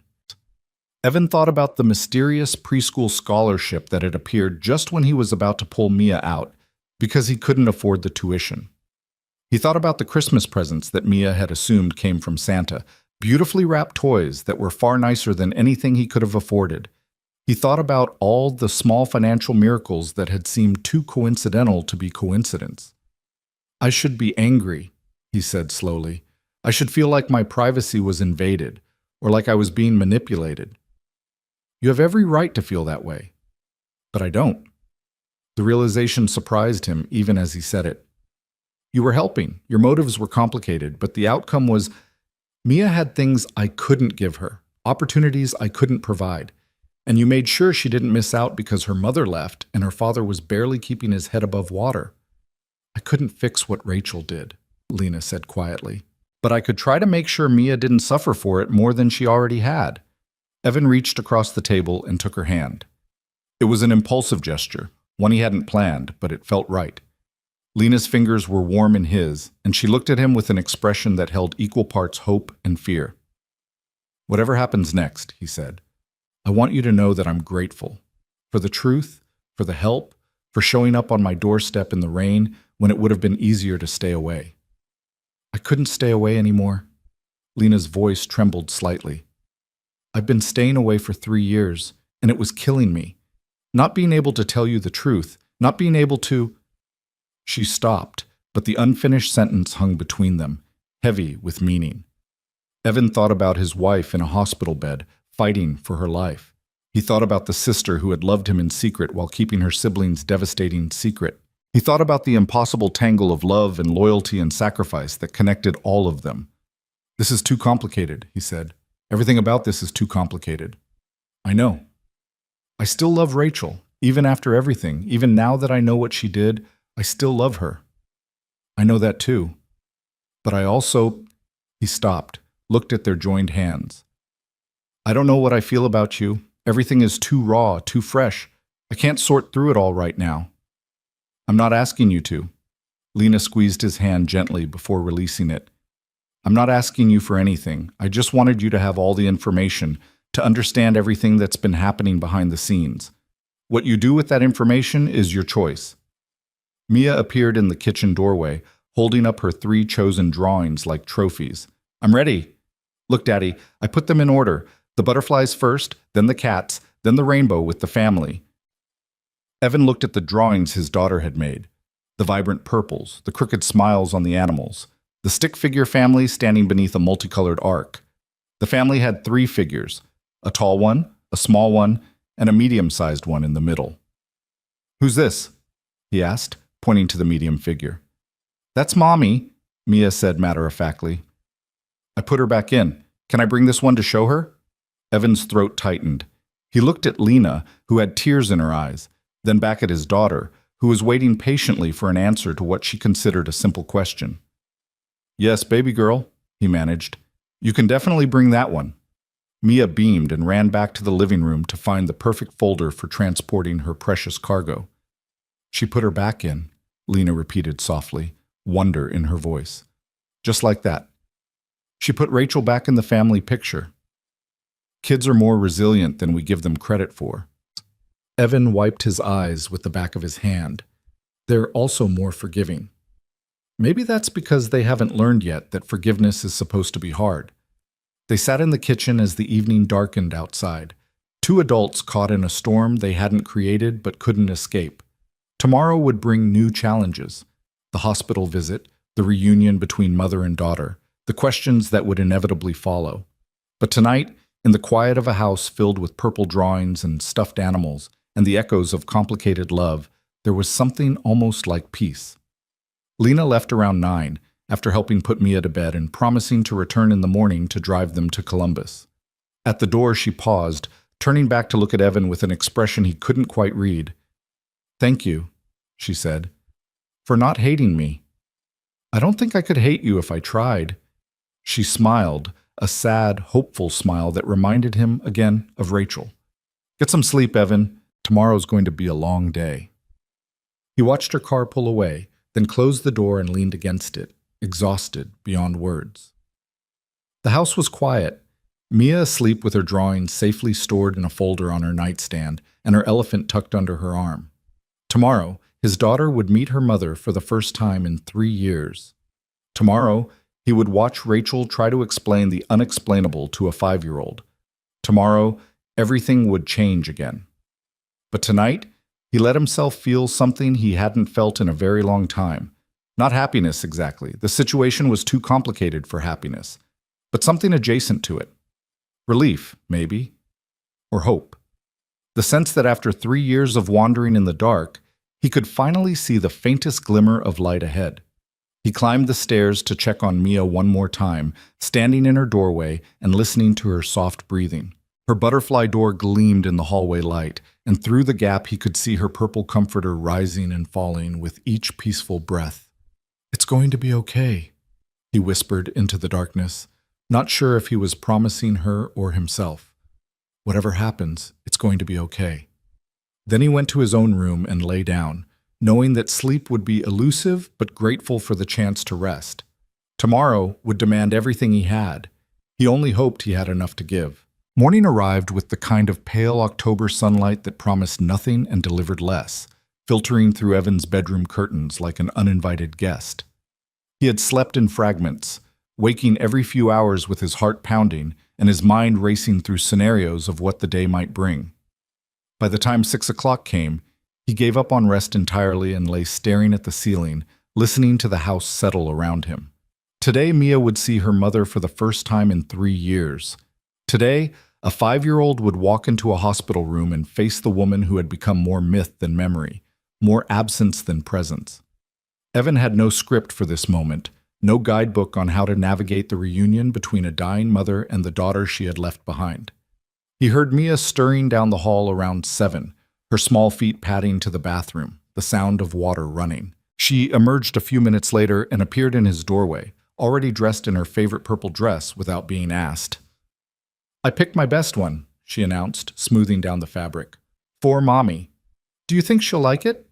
Evan sat up, his heart cracking a little at the earnestness in her voice. "She's gonna love it, baby girl. You look beautiful." "I brushed my hair too, and I have my drawings." She held up the folder she had prepared the night before, now decorated with additional purple stars she must have added after Evan thought she was asleep. "Lena said to bring all 3, remember?" "I remember." Mia climbed onto the bed beside him, her folder clutched against her chest. In the soft morning light, she looked so much like Rachel that Evan's breath caught. The same dark hair, the same curve of her cheek, the same way her lips pursed when she was thinking hard about something. "Daddy?" Her voice was smaller now, the confidence from moments ago fading into something more vulnerable. "What if Mommy doesn't remember me?" The question pierced straight through him. "Oh, sweetheart, Mommy remembers you. She's thought about you every single day since she went away. That's why she wants to see you so badly. But I was little when she left. What if I look different and she doesn't know it's me?" Evan pulled her close, feeling the tremor running through her small body. For all her bravery about purple dresses and carefully chosen drawings, she was still just a child facing something no child should have to face. "Mommies always know their babies," he said softly. "No matter how big they get, no matter how much time passes. The second she sees you, she's going to know exactly who you are.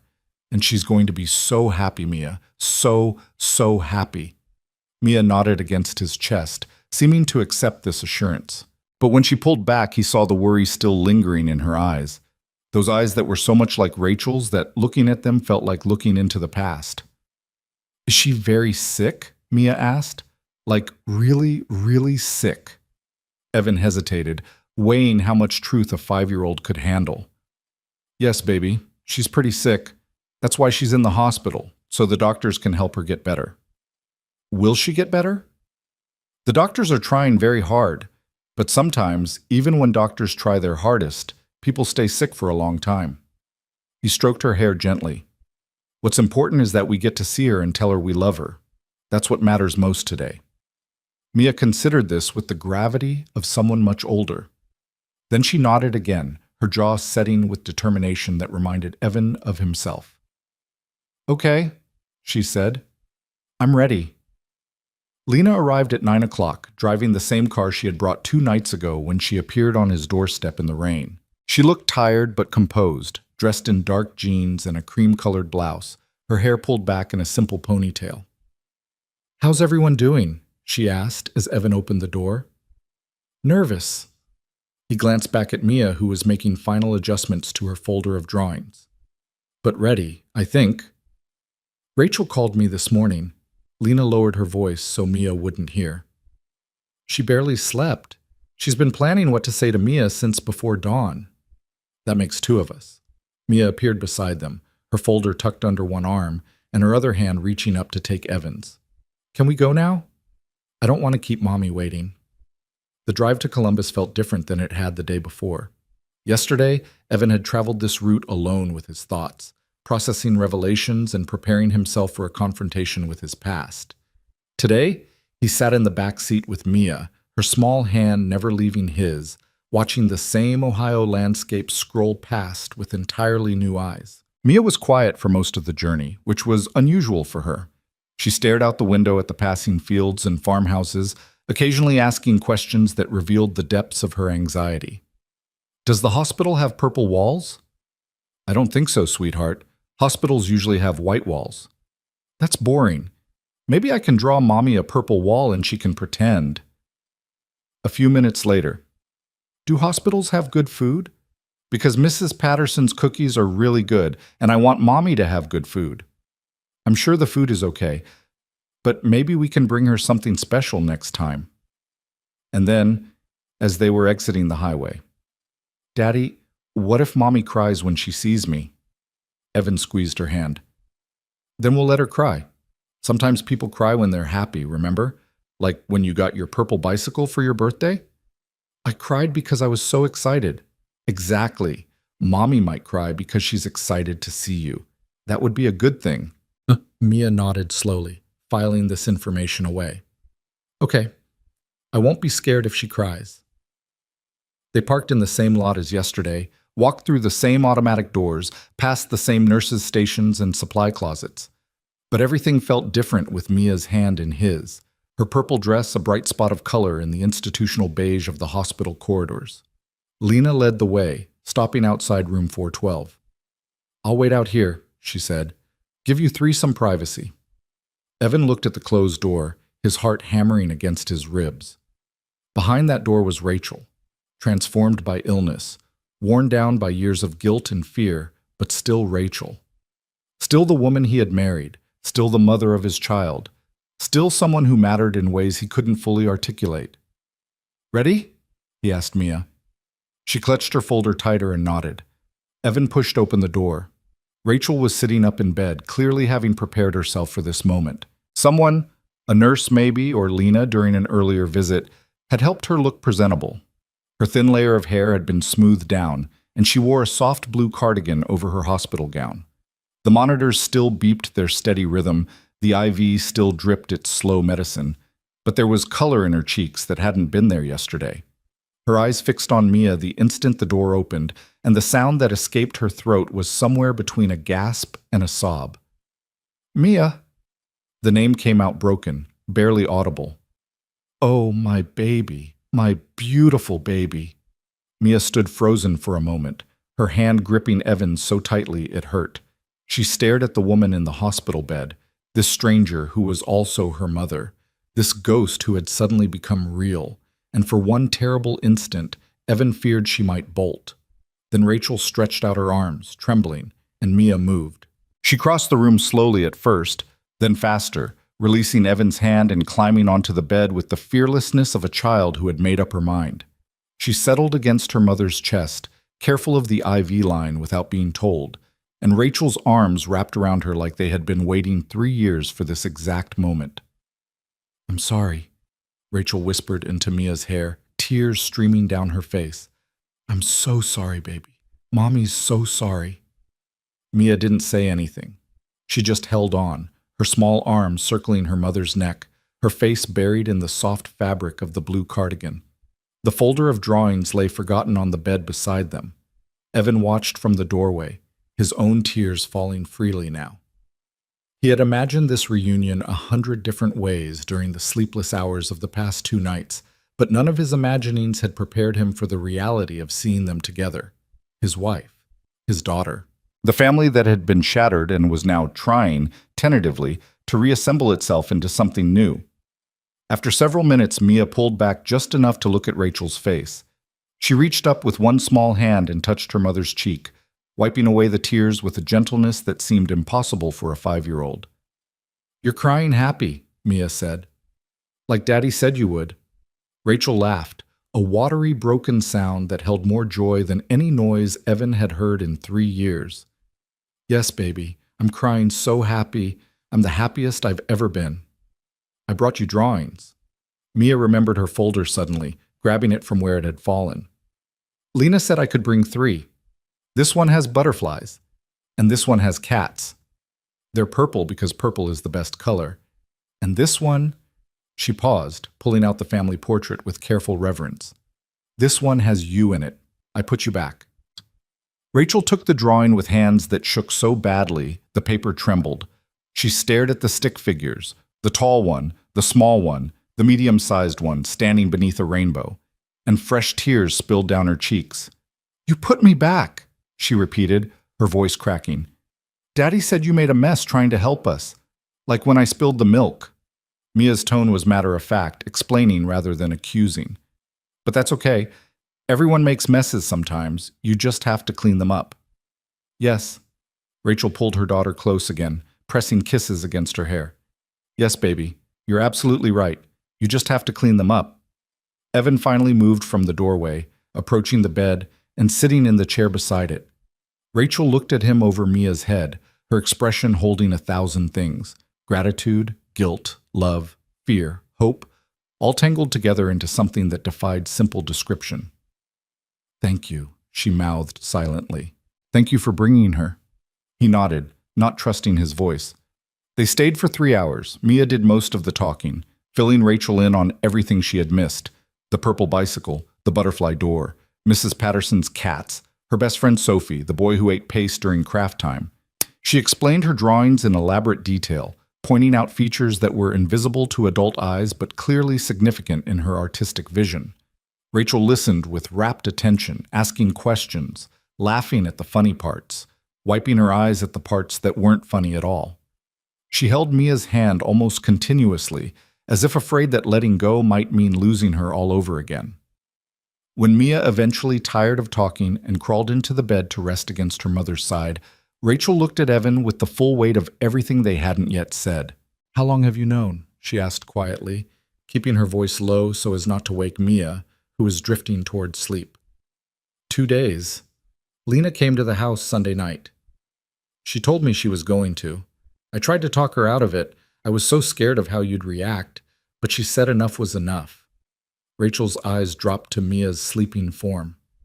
She was right. I should have let her tell you years ago. Why didn't you come back yourself when you went into remission? I told you yesterday. I was scared. But it was more than that, wasn't it? Evan leaned forward, needing to understand the full shape of the choice she had made. There was something else keeping you away. Rachel was quiet for a long moment, her fingers gently stroking Mia's hair. When she finally spoke, her voice was barely above a whisper. I saw you at the grocery store about 8 months after I left. I had come back to Millbrook to see if I was brave enough to knock on the door. I walked into the store, and there you were, buying cereal and orange juice, looking so tired, and She stopped, composing herself. I hid. I watched you from behind the bread aisle like a coward, just like I wrote in that letter. And while I was watching, a woman came up to you, blonde hair, pretty smile. She touched your arm and you laughed at something she said. Evan tried to remember the moment she was describing.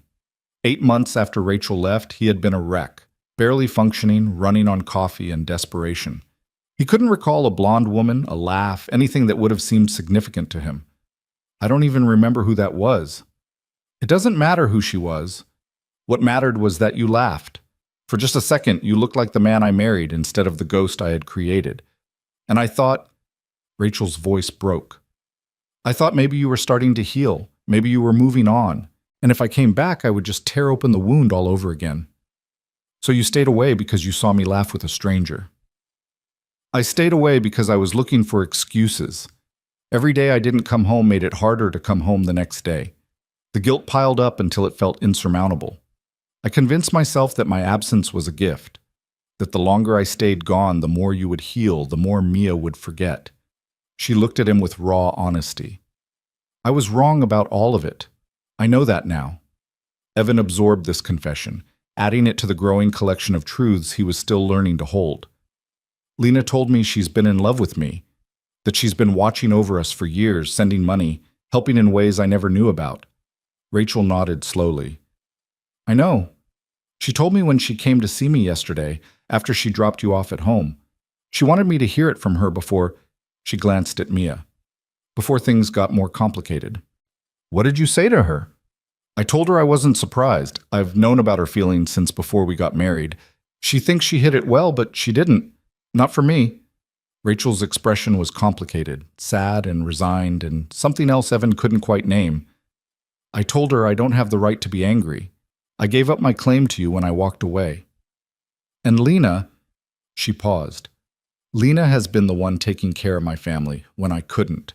She has been the one making sure Mia had what she needed, making sure you didn't drown. If anyone has earned the right to love you, it's her. It's not that simple. I know, but I needed her to hear that I wasn't going to stand in her way, that whatever happens between you two, I want you both to be happy.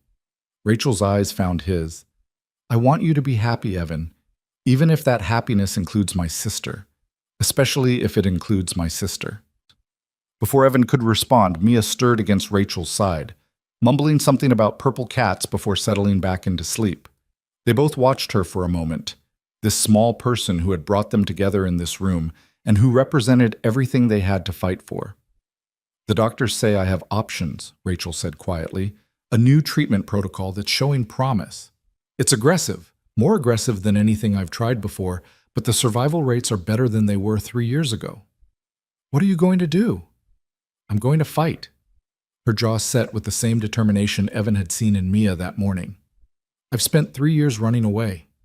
From the disease, from you, from myself. I'm done running. Whatever time I have left, whether it's months or years, I want to spend it being present, being honest, being Mia's mother, even if I have to do it from a hospital bed. And what about us? The question came out before Evan could stop it. What are we, Rachel? Are we still married? Are we friends? Are we just two people who made a daughter together? Rachel considered the question carefully, treating it with the gravity it deserved. I think we're all of those things, and maybe none of them.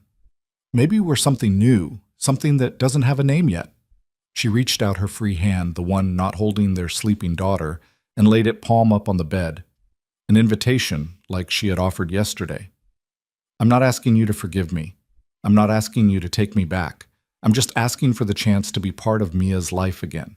And maybe to rebuild something with you, even if it's not what we had before. Evan looked at her outstretched hand, remembering all the times he had held it, at their wedding, in the delivery room during long nights walking with a colicky baby. He remembered the morning he had woken up to find her gone, the absence of her hand beside him in their bed feeling like an amputation. He took her hand. We'll figure it out, he said. One day at a time. Whatever we become, whatever this family looks like when everything settles, we'll figure it out together. Rachel's fingers curled around his, and for a moment they sat in silence, their daughter sleeping between them, 3 hearts beating in a room that had seen too much pain and was finally witnessing the first fragile steps toward healing. Lena knocked softly on the door around 1 o'clock, poking her head in to let them know visiting hours would end soon. She took in the scene, Evan and Rachel holding hands, Mia asleep against her mother's side, and something flickered across her face. Pain, maybe. Or acceptance. Or both. I can wait in the car, she said quietly. Take your time. Actually, Rachel spoke up, her voice steady despite the emotion in her eyes. Can you come in for a minute?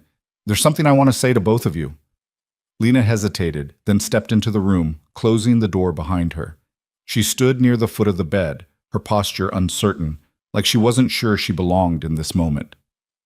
I know this situation is impossible, Rachel began, looking from Lena to Evan and back again. I know I've created a mess that none of us knows how to clean up, but I want you both to know that I see what's happening. I see the way you look at each other. I see the connection that's been building while I've been gone. Rachel, Lena started. Let me finish, please. Rachel took a breath. I told Lena yesterday that I don't have the right to be jealous, and I meant it, but I want to say it in front of both of you so there's no confusion. Evan, if you and Lena want to explore whatever this is between you, I'm not going to stand in your way. I'm not going to make you feel guilty or ask you to choose. I chose for everyone 3 years ago, and it was the worst mistake of my life. I'm not making that mistake again. The room was silent except for the beeping of monitors and Mia's soft breathing. Evan looked at Lena, who looked at Rachel, who looked back at Evan. 3 points of a triangle that had somehow become their strange, complicated constellation. This isn't a normal situation, Evan said finally. Nothing about any of this is normal, but maybe we don't need normal. Maybe we just need honest. Honest, Lena repeated as if testing the word. I can do honest. Honest is all I have left, Rachel agreed. Mia chose that moment to wake up, stretching and yawning like a cat in a sunbeam. She looked around at the 3 adults, sensing something significant had shifted but unable to name it. Are we going home now? She asked sleepily. Soon, baby girl, Evan said. We need to say goodbye to Mommy first. Mia sat up and wrapped her arms around Rachel's neck one more time, squeezing tight. I'll come back, she promised. And I'll bring more drawings, maybe some with unicorns next time. Do you like unicorns? I love unicorns. Rachel's voice was thick with tears. I love everything you bring me. I love you, Mia. I love you so much. I love you too, Mommy. Mia pulled back and patted Rachel's cheek with the solemn authority of a child imparting wisdom. Get better soon, okay? So you can see my butterfly door. It's really cool. I can't wait to see it. The goodbye between Rachel and Evan was briefer, more restrained. A squeeze of hands, a look that communicated more than words could manage, and a promise to return soon. Lena hung back, but Rachel called her over before they left. Take care of them, Rachel whispered, clasping Lena's hand. That's all I ask. Take care of them the way I couldn't. Lena's eyes glistened. I will. I promise. The drive home was quieter than the drive there, but it was a different kind of quiet. Not the anxious silence of anticipation, but the exhausted peace of something difficult accomplished. Mia fell asleep within minutes, her folder of drawings clutched against her chest, her head resting against Evan's arm.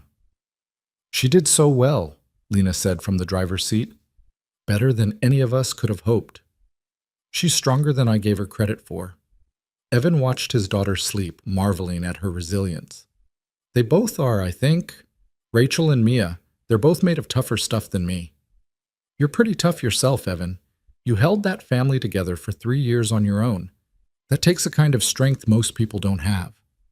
I didn't have a choice. There's always a choice.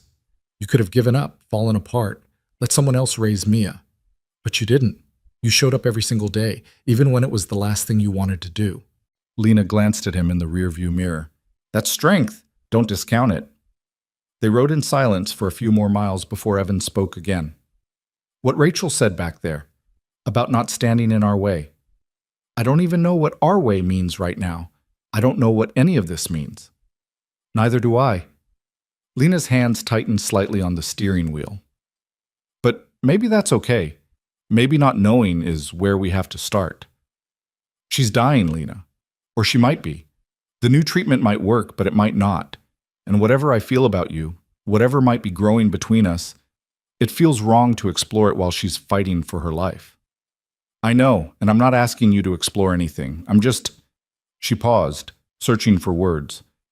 I'm just here. Whatever you need me to be. Friend, helper, something else, nothing else.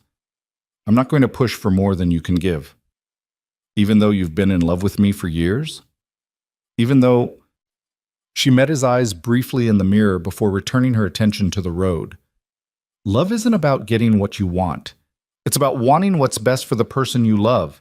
And right now, what's best for you is space to figure out your own heart. So that's what I'm giving you. Evan thought about this as the miles passed, the sun beginning its descent toward the western horizon. Space to figure out his own heart. It sounded simple, but his heart felt like a tangled knot of contradictions. Love for Rachel coexisting with anger at her choices, gratitude toward Lena mixed with uncertainty about what she meant to him, hope for the future shadowed by fear of more loss. They reached Millbrook as the streetlights were flickering on, pulling into Evan's driveway just as Mrs. Patterson's porch light blinked across the way. The neighborhood looked exactly the same as it had that morning, unchanged by the seismic shifts that had occurred in a hospital room 40 minutes away. Evan carried the still sleeping Mia inside, navigating the familiar darkness of his house to deposit her in her princess bed. She stirred briefly as he pulled the purple comforter over her, mumbling something about butterflies and hospitals, then settled back into deep sleep. When he came back downstairs, Lena was standing in the living room, her car keys in her hand, clearly preparing to leave. Stay, Evan said, surprising himself. For dinner, at least. I think I need... He stopped, not sure how to finish the sentence. You think you need what? Company. Someone to talk to who understands what happened today. Someone who isn't going to look at me like I'm crazy for not knowing how to feel. Lena's expression softened. Okay, I'll stay. They made dinner together. Nothing fancy, just grilled cheese sandwiches and tomato soup, comfort food from childhood. They talked about Rachel's treatment options, about Mia's remarkable resilience, about the strange new shape their relationships had taken. They didn't talk about their feelings for each other, but the awareness hummed beneath the surface of every conversation, a presence that couldn't be ignored even when it wasn't acknowledged. After dinner, they sat on the couch with cups of tea, the television playing some nature documentary that neither of them was really watching. The house was quiet, Mia still sleeping upstairs, the world outside dark and still. What happens now? Lena asked softly. Evan thought about the question, really thought about it, before answering. Now we wait. We see how Rachel's treatment goes. We give Mia time to adjust to having a mother again. We figure out how to be a family, whatever that word means for us. He looked at her, this woman who had waited in the shadows for years and was finally standing in the light. And somewhere in all of that, we figure out what we are to each other, but not yet. Not while Rachel is fighting for her life. Lena nodded, accepting this answer. I can wait. I've been waiting for 8 years. A little longer won't kill me. I'm sorry that I can't give you more right now. Don't be sorry. She reached over and squeezed his hand briefly before letting go. The fact that you're even considering a future, any future, that includes me is more than I ever expected. I'll take what I can get. She left around 10 o'clock, promising to check in the next day to help coordinate visits to the hospital, to be whatever Evan needed her to be. He watched her car disappear down the street, then closed the door and leaned against it, the weight of the day finally crashing over him. Tomorrow would bring new challenges. More hospital visits, more difficult conversations, more navigating of a situation that had no roadmap. But tonight, he had done something important. He had brought his daughter to see her mother. He had watched them reconnect across the gulf of 3 years. He had taken the first steps toward rebuilding something that had seemed irreparably broken. It wasn't a happy ending. It wasn't any kind of ending at all.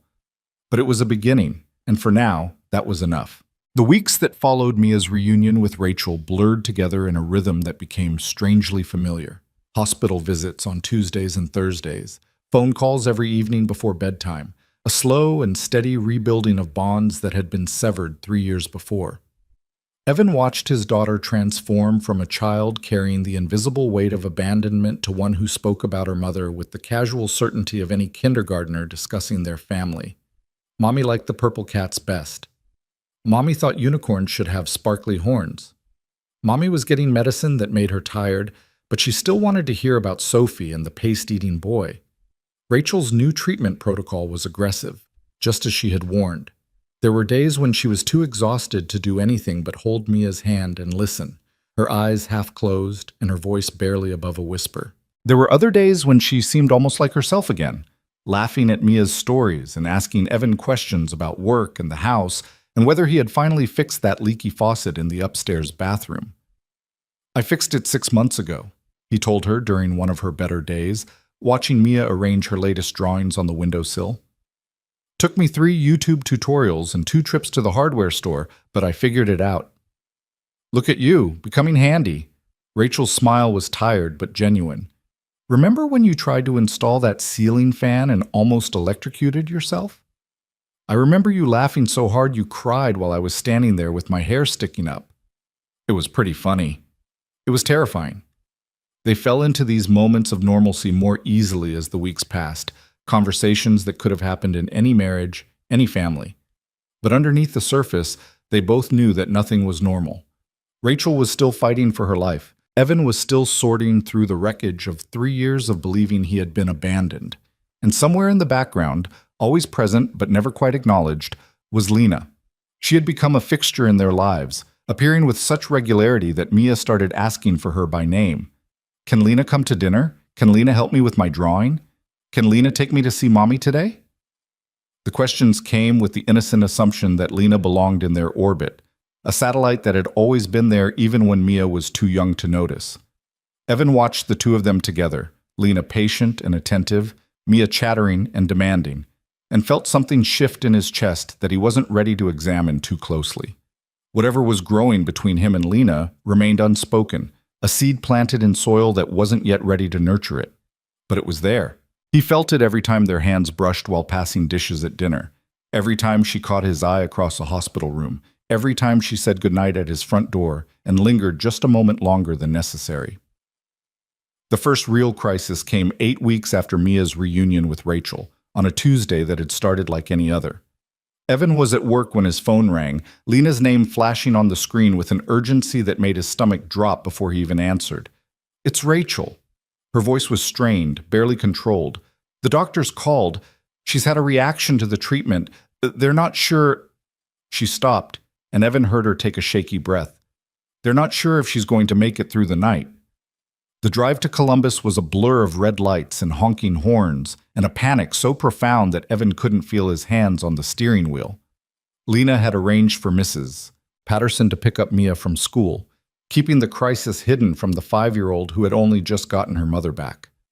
He found Lena in the hospital waiting room, her face pale and her eyes red-rimmed. She stood when she saw him, and without thinking, without any of the careful boundaries they had been maintaining, Evan pulled her into his arms and held on.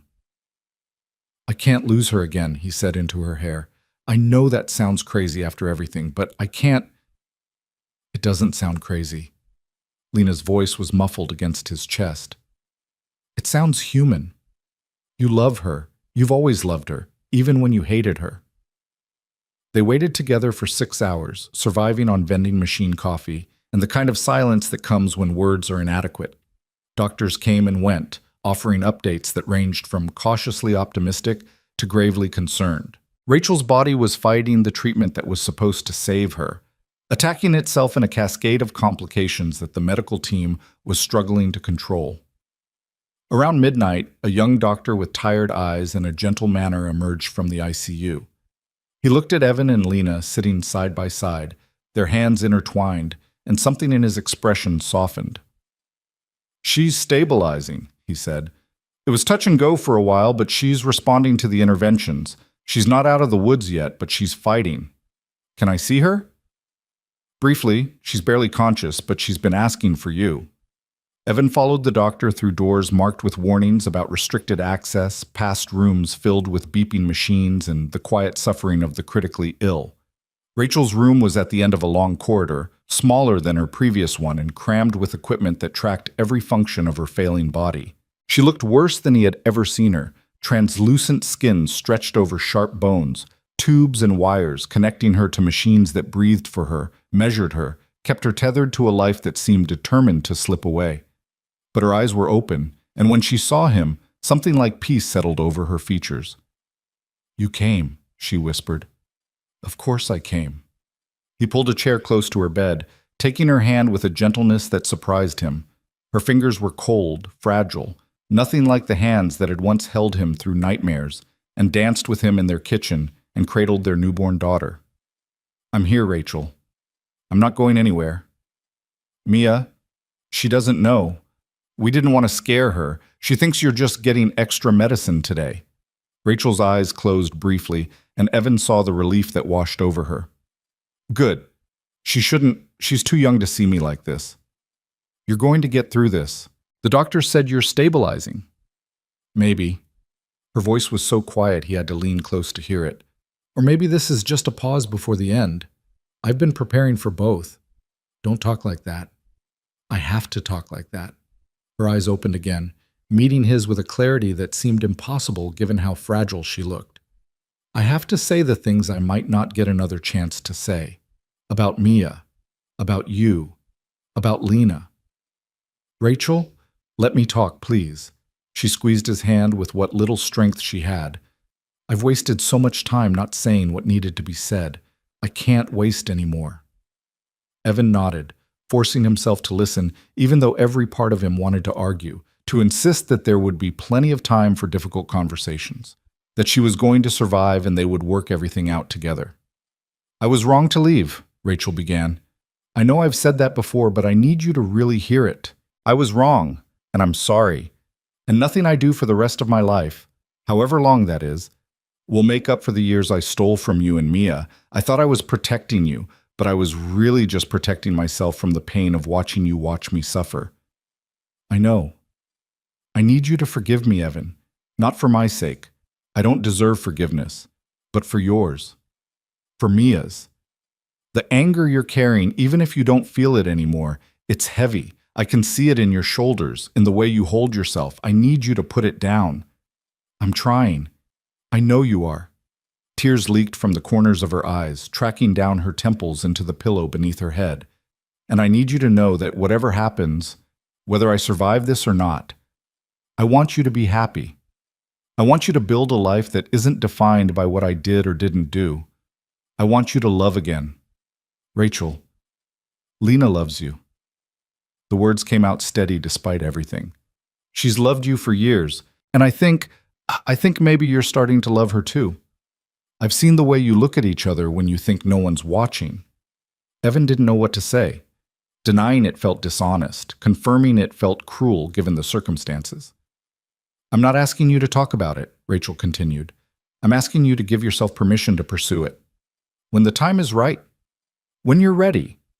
Don't hold back because you think you owe me something, or because you think it would be disloyal to our marriage. Our marriage ended when I walked out that door. What we have now, this strange, complicated co-parenting thing, it's not the same, and it doesn't require you to be alone forever." "I don't know what I want," Evan admitted. "Everything is so tangled up right now. You, Lena, Mia, the past, the future. I can't separate any of it." "You don't have to separate it tonight." Rachel's hand tightened on his.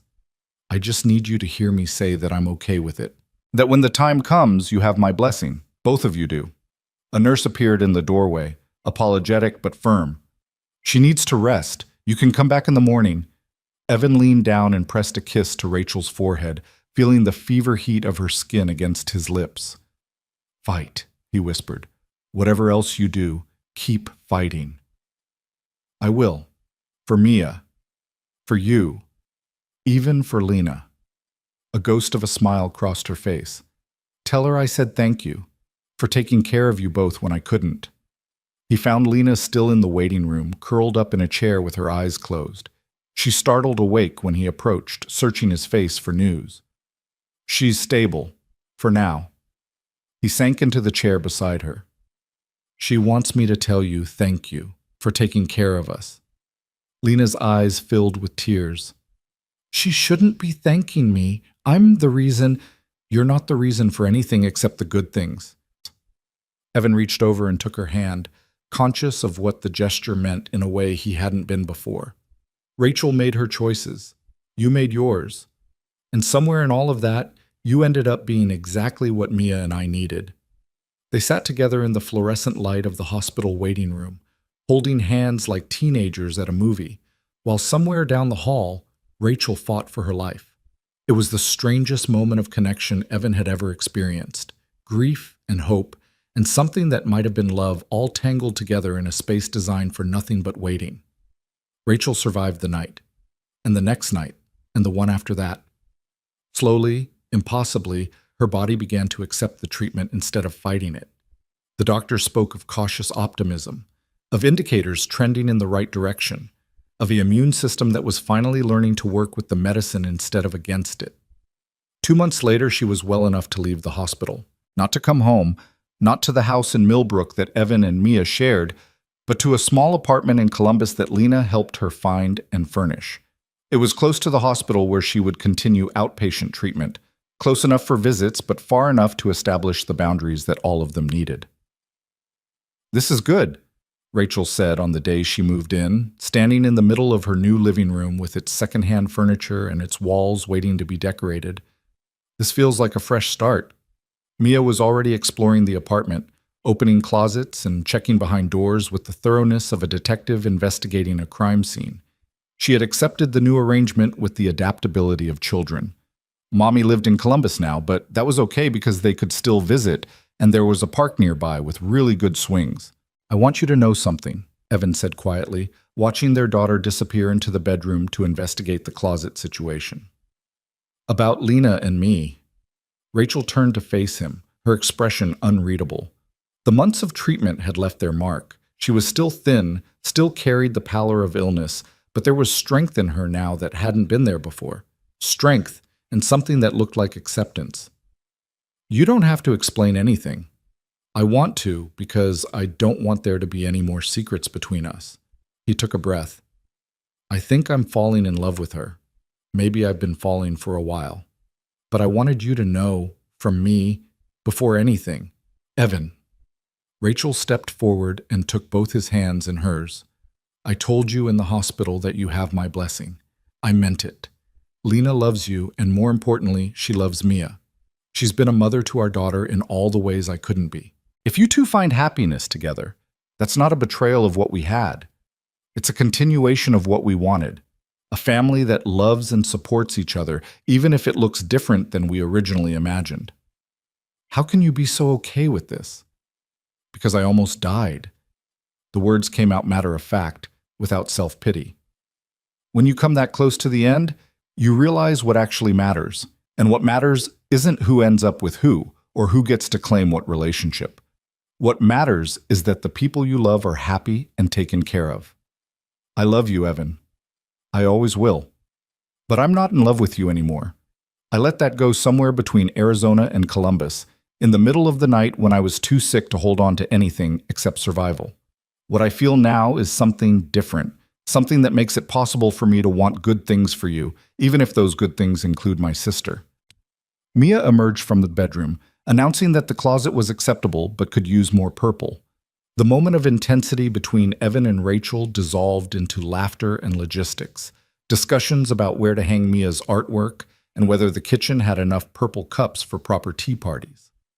Later, as Evan was loading Mia into the car for the drive back to Millbrook, Rachel pulled him aside one last time. "Be good to her," she said. To Lena. "She's carried guilt for years over feelings she couldn't control. She needs someone to tell her it's okay to be happy." "I'll try. And be good to yourself." Rachel reached up and touched his cheek, a gesture that felt both familiar and foreign. "You've earned happiness too, Evan. Don't be afraid to reach for it." The seasons changed around them, autumn bleeding into winter and then slowly warming into spring. Rachel's treatment continued to show positive results, the cancer retreating bit by bit under the assault of medicine and determination. She found a rhythm in her new life. Part-time work from home when she was feeling strong, regular visits from Mia, occasional dinners with the strange extended family that had formed from the wreckage of her choices. And somewhere in the midst of it all, Evan and Lena found their way to each other. It happened gradually, a series of small steps rather than a single dramatic moment. Dinners that lasted longer and longer, conversations that went deeper and deeper, the brush of hands that lingered, the looks that communicated more than words. The first kiss happened on a Tuesday evening in April, almost exactly 1 year after Lena had shown up on Evan's doorstep in the rain. Mia was at a sleepover with Sophie, Rachel was doing well in Columbus, and Evan and Lena were sitting on his back porch watching the sunset paint the sky in shades of orange and pink. "I've been wanting to do this for a long time," Evan said, his hand reaching for hers. "I've been wanting you to want to do this for even longer," Lena replied. And then there were no more words, just the soft pressure of lips meeting, the warmth of bodies drawing closer, the release of tension that had been building for years. It wasn't a passionate, consuming kiss. It was something gentler, something that felt like coming home after a long journey. "Are you sure?" Lena asked when they finally pulled apart. "About this? About us?" "I'm sure." And for the first time in longer than he could remember, Evan found that he actually was. They took things slowly, mindful of Mia's needs and Rachel's feelings and their own complicated history. They didn't rush into living together or making grand declarations. Instead, they built their relationship brick by brick, creating something solid and sustainable rather than something that might burn bright and fade fast. Mia adjusted with the flexibility of childhood, accepting Lena's transition from family friend to something more with barely a ripple of concern. "Does this mean Lena is going to be my other mommy?" she asked one morning over breakfast, as casually as if she were asking about the weather. "Would you be okay with that?" Evan asked carefully. "I already have a mommy, but Sophie has 2 mommies, and they're both really nice." Mia considered this while chewing her cereal. "I think having a lot of people who love you is good, like having extra purple crayons. That's a very wise way to look at it." "I know." She returned to her cereal with the confidence of someone who had just solved a complex philosophical problem. Rachel, true to her word, supported the relationship with a grace that surprised everyone, including herself. She and Lena found their way to a new kind of sisterhood, one built on honesty rather than secrets, on shared love for Mia rather than competition for Evan. "I'm glad it's you," Rachel told Lena during one of their visits. "If it had to be anyone, I'm glad it's you." "I spent so many years feeling guilty," Lena admitted, "loving someone I thought I could never have, watching you two together and hating myself for wanting what you had. And now? Now I'm learning to believe I deserve this, that wanting something doesn't make me a bad person, as long as I pursue it with honesty and kindness." "You do deserve it." Rachel took her sister's hand. "We both wasted too many years hiding from the truth. Let's not waste any more." The wedding happened 2 years later, in the backyard of the house in Millbrook that had seen so much pain and was finally learning to hold joy. It was a small ceremony, just family and close friends, a handful of people who had witnessed the journey and understood how remarkable it was that they had arrived at this moment. Mia was the flower girl, scattering purple petals down an aisle made of white fabric stretched across grass still damp with morning dew. She took her responsibilities very seriously, announcing to anyone who would listen that she had picked the purplest flowers because purple was the best color and everyone knew it. Rachel sat in the front row, thinner than she had been but alive. Wonderfully, improbably alive. The doctors had used words like remission, and cautious optimism, and finally, just 3 months before the wedding, no evidence of disease. It wasn't a guarantee of forever, but it was more than anyone had dared to hope for on that terrible night in the ICU. "You look beautiful," Rachel told Lena before the ceremony, adjusting the simple white dress her sister had chosen. "Evan is a lucky man. I'm the lucky one." Lena's eyes were bright with tears. "I spent so long thinking this could never happen, that loving him was something I had to hide, something that made me a terrible person. And now? And now you're about to marry him while your sister watches and cheers you on." Rachel smiled. "It's not the story anyone would have written for us, but maybe that's what makes it worth telling." The ceremony was brief but meaningful, vows exchanged under a sky that had decided to cooperate by being perfectly, impossibly blue. Evan spoke about second chances and unexpected gifts, about a love that had grown in the most unlikely soil. Lena spoke about patience and hope, about learning that wanting something didn't mean you had to grab it, but that sometimes, if you waited, it came to you in its own time. And then they were married, and Mia was demanding to know if this meant she got 2 pieces of cake, and the small crowd was laughing and crying and celebrating in ways that acknowledged everything they had all been through to get here. At the reception, a casual affair with tables scattered across the backyard, and music playing from speakers someone had rigged up on the porch. Evan found himself standing apart from the crowd, watching the scene unfold before him. Mia was dancing with Mrs. Patterson, her purple dress spinning as she twirled. Lena was talking with guests, her face radiant in a way he had never seen before. And Rachel was sitting at a table with an old friend, gesturing animatedly as she told some story that made them both laugh. "Strange, isn't it?" Rachel appeared beside him, having apparently finished her story. "A year ago, none of us knew if I would live to see this day. And now here we are." "Here we are," Evan agreed. "All of us. Together." "Not exactly how you imagined your life turning out, I'm guessing." "No." He watched Mia convince Mrs. Patterson to attempt a particularly ambitious spin. "But I'm learning that the life you imagine and the life you get are rarely the same thing. And sometimes the life you get is better. Even though it came with so much pain? Maybe because of the pain." He turned to look at her, this woman who had been his wife, who had broken his heart, who had nearly died, and who was now something else entirely. A co-parent, a friend, part of the complicated family they had built from the pieces of what had shattered. "If you hadn't left, if none of this had happened, I never would have known what I was capable of surviving. I never would have discovered how much love can grow in broken places." Rachel's eyes glistened. "I'm sorry for all of it. I know I've said that before, but I know, and I forgive you." The words came easily now, without the struggle they would have held a year ago or 2 years ago. "Not because what you did was okay, but because holding on to the anger was hurting me more than it was hurting you. I forgive you, Rachel, completely." She reached out and squeezed his hand, a gesture that felt like closure, like the final page of a chapter that had taken far too long to finish. "Take care of them," she said.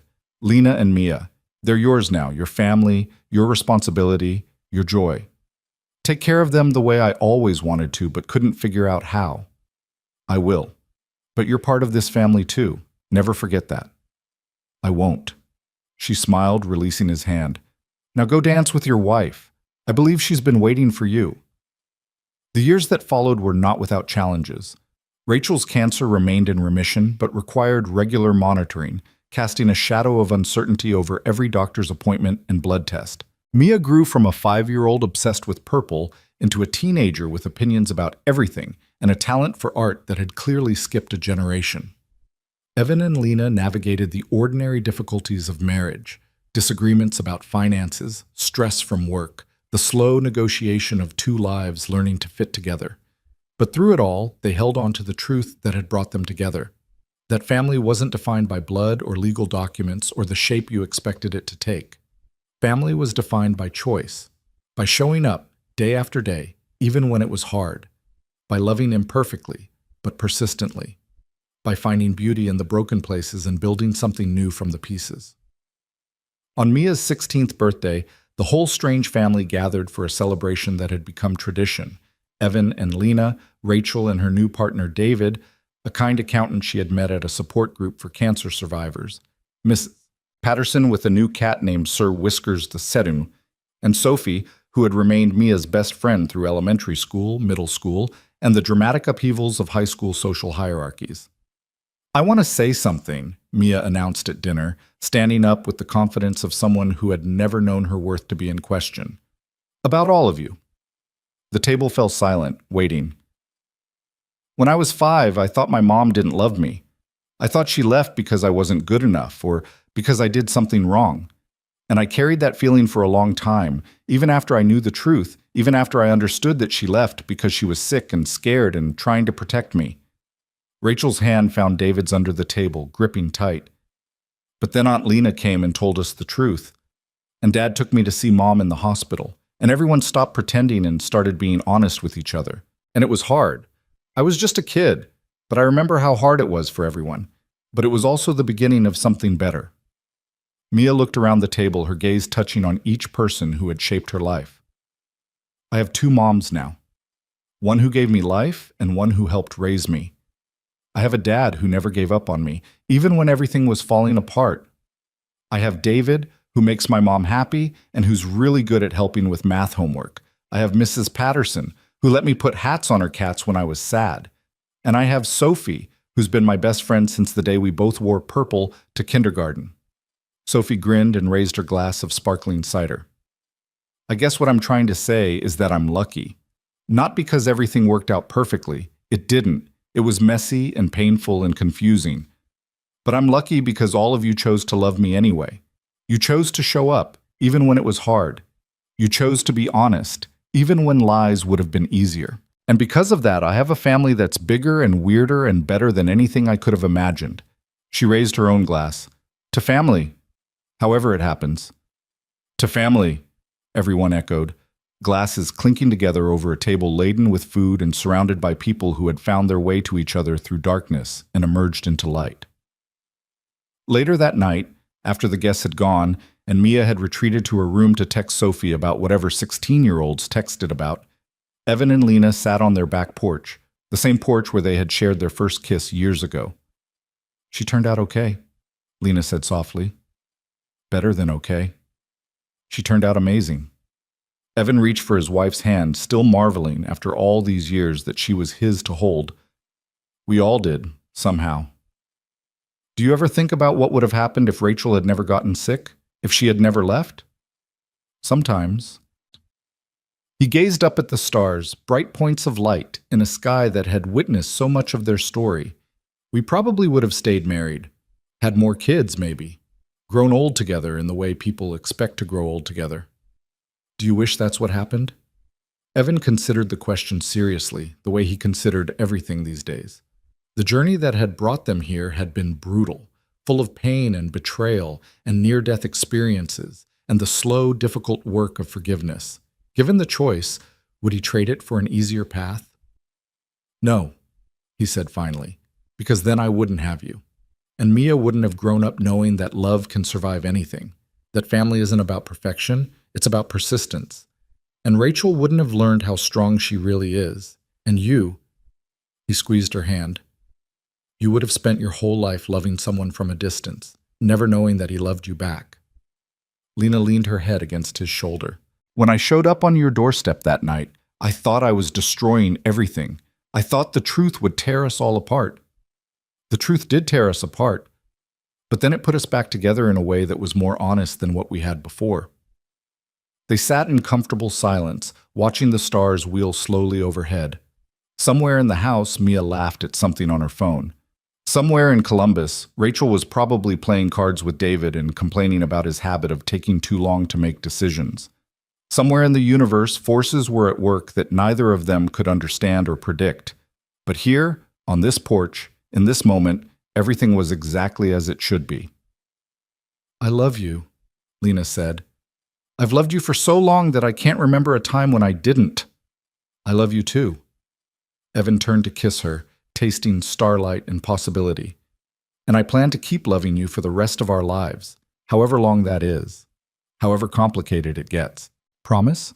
"Promise." Above them, the stars continued their ancient dance, indifferent to the small human drama unfolding beneath them. But Evan liked to think that somewhere in the vast universe something had noticed. Something had seen the pain they had endured and the love they had built, and decided that maybe, just maybe, they deserved a happy ending. Not a perfect ending. Happy endings didn't exist in the real world, not really. Life continued to happen, with all its mess and unpredictability and occasional heartbreak. But a hard-won ending. An ending that had been earned through honesty and courage and the willingness to rebuild what had been destroyed. A new kind of family, forged in fire and tempered by grace. And that, Evan thought as he held his wife under the stars, was more than enough. It was everything.